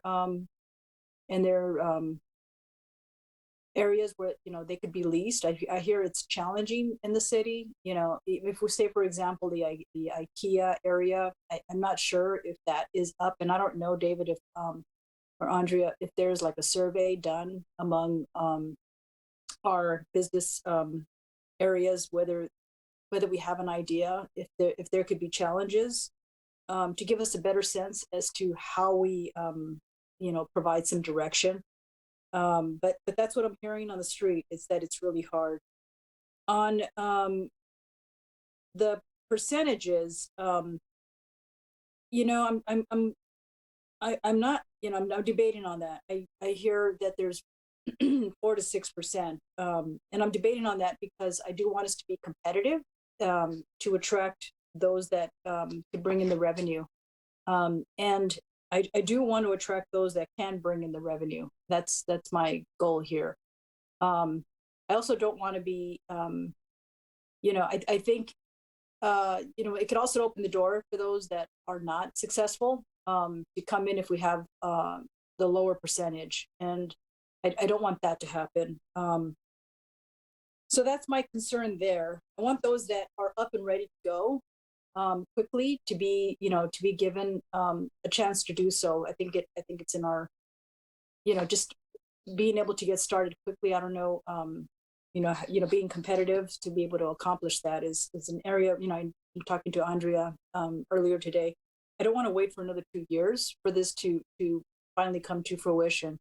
And I can see that, you know, if we make it too difficult, or we have so many restrictions, that could be the possibility. I think, you know, our city is a very unique, you know, as far as how we have our footprint between retail and business park and industrial. And, you know, if we're looking at retail storefront style, we, you know, there are limited options out there for that. And that may attract people to, you know, to buy. And, you know, speaking to Councilmember Ledesma's point, which you made some excellent points historically, Councilmember Ledesma, was the history around the microbreweries and, you know, how creative we became as a city, and now we're a hub. And not that I want to be a cannabis hub, but I want us to be a successful cannabis, city. That's that, you know, that is what I would like for us to achieve. And I know, Andrea, thank you for your expertise, and David working very hard on this. I know he spent a lot of time working with people so you can, you know, learn, and it's a great learning experience for us to be able to be exploring this process. So, you know, the other is the equity issue. I am interested in making sure that we have an equity program, whether it be an incubator program or, you know, just looking at the various options that we can explore to, you know, as Alex Ricker pointed out, you know, making sure that our local people who, you know, are interested in getting into the business, and I'm looking at those that socioeconomically are more challenged, but to partner up, you know, with an industry that's successful and willing to provide them with the guidance and financing to be able to help them be successful. Appreciate, you know, the comment by the first public speaker about having, representation, and to also have labor, related jobs. So UFCW's, just a good representative to make sure that the employees are taken care of. So that's something I appreciate, and I know that that's not in the level of detail or questions here, but that's the interest that I have in us having retail sales, is that people are paid well, that we have a diverse community, that they represent what the community looks like, and it provides a lot of local jobs, so that they are interested in hiring local if there's a way to have that as a requirement in the hiring process. I'd like to see that happen. And I just want to make sure it's not anywhere near schools. High school is a concern of mine. And I just want to make sure that it's not near schools or venues where youth congregate. And so that's where I'm looking at a distance location. So if there's a place where, like Teens Collins Center, that's where kids, I don't want kids to be exposed at such a young age. I know it does, probably, give them, guidance on, the appropriate use, but if we can invest more in education programs, vaping is a problem, and other programs that we can help youth in some way to direct some funding. If we're going to be having cannabis sales here, to direct some funding for education on substance use. And I know it's, with fentanyl deaths and things like that increasing in our city, I'd like to see what we can do to contribute to that. And with that, I do want to be competitive on the sales tax. I do want the sales tax. I don't want to put it on the ballot. I don't want to do that because then it ties our hands, and it doesn't give us the flexibility that we need if we need to pivot into something. Say, for example, everybody in the region starts dropping down to 2%, and we're going to be stuck at our 4%. So if we can be competitive and be flexible with that, I would appreciate that. So I think, David and Andrea, did we give you enough feedback? I believe so, Mayor. Just to summarize, it sounded like the council is indeed open to retail and open to the three forms: the micro business, the storefront, and the delivery, and that the council is interested in an equity component to this program. So if that's an accurate summary, I think we have enough to get going to the next level. David, the only thing the mayor also added that I completely agree with is also potentially exploring if there is some sort of educational program or youth component that could also be developed out of the money that's earned right from retail. Well, there's nothing that precludes us, right, from already doing that with, money from other sources. I mean, we have a whole bunch of different considerations to make, but I don't want to. I appreciate the goal there, but I don't know that we should earmark only from those revenues when you can put them into the general fund and then ultimately decide what to do with them at point two, though. If our goal is to make sure that our community is educated, we don't have to earmark the money from those revenues to do it. We could just do it now even. I want to ensure the flexibility of the funds that we're receiving, that they're not only earmarked for particular purposes when we could be using them for a variety of different things, including, salaries and what too. I guess I thought David was exploring potential options, but I don't think I was thinking that all of the money received from the sale of cannabis would go to educational programs.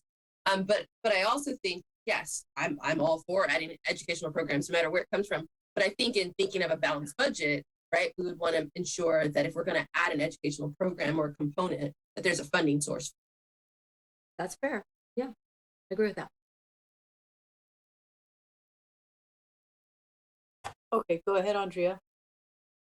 Yeah, and I just wanted to get a sense so that we understand moving forward that it sounded like there was consensus on a sort of a broader geographic approach, maybe given the distance requirements from educational facilities, maybe being more conservative, but then in terms of placement, you were looking at closer to option C, while not maybe being specifically citywide. Does that capture the consensus of the council? I think that's what I heard. I think we heard a lot, but I think that's what I heard from everybody. And maybe when you come back with some options, we can provide some more specifics from that. Great. Yeah. Thank you very much. Thank you. All right. So with that, I think we can move on to the next item. Is the council calendar. Good evening. No report tonight. Thank you. All right. City manager report. No report tonight. City attorney report. Nothing for tonight. All right. Thank you. Staff direction from city council members. And I don't see any future agenda item request by council. And I do have an adjourn in memory request. I don't know if you all, council member. Mayor, I was trying to unmute in time. Again, this is me not fully knowing. I did put in a request to the city manager regarding our March meeting to have a Boy Scout troop that has now been integrated with two young women from West Sacramento, young girls. One of the first to be integrated, Boy Scout troops to be integrated with Women's History Month coming up. I think it would be great, and they have requested to come give the Pledge of Allegiance, as well as potentially talk about being the first Boy Scout troop integrated with girls in our area. So I put that request into city manager. I'm still learning our rules, but I wanted to make sure I noted that. Yeah, and just to follow up on that item will be on the future items request on March 2nd. We would have the item on March 8th. The plan. Council approves it for March 2nd. So that's in the work. You'll get an email about that. Thank you. Thank you. So in the adjourn in memory of Michael Lutkev, who passed away on January 25th, Michael is survived by his wife, Nadia, of 61 and a half years. His daughters, Deborah, Denia, and Tamara, and his son, Nikolai. So I don't know if you know that throughout the 1960s and 70s, he taught art, English, Russian, and photography at Washington High School in Broderick, and briefly at River City High School here. So he's still remembered by many of his former students as one of the finest teachers they ever had. And, you know, after his trip to Russia, 1980, he opened up the Word to Russia mission. And I don't know if you know, if you seen a huge congregation of members from the Russian community who reside here in West Sacramento. So as a result of that Word to Russia mission, the city has grown significantly in the community. And on top of that, I know, city manager had tapped his radio program to get the word out on, you know, COVID vaccines and information so that people can do their best to address the COVID barriers that we were experiencing. So, you know, he loved music and always had a song in his heart. He was such a lovely gentleman to sit down and talk about his history. He was writing a book about his adventures in his life, you know, very insightful. And you know, to his family and to his followers of his mission, he is an example of what kind of a person can accomplish if he is resolved to be completely obedient to God. And I felt that in my conversations. So I wanted to adjourn in his memory. Second. Thank you, Madam Clerk. Please call the roll. Councilmember Early. Aye. Councilmember Akala. Aye. Councilmember Ledesma. Aye. Mayor Pro Tem Orozco. Aye. Mayor Guerrero. Aye. With that, we adjourn. Thank you so much, everybody. Thank you.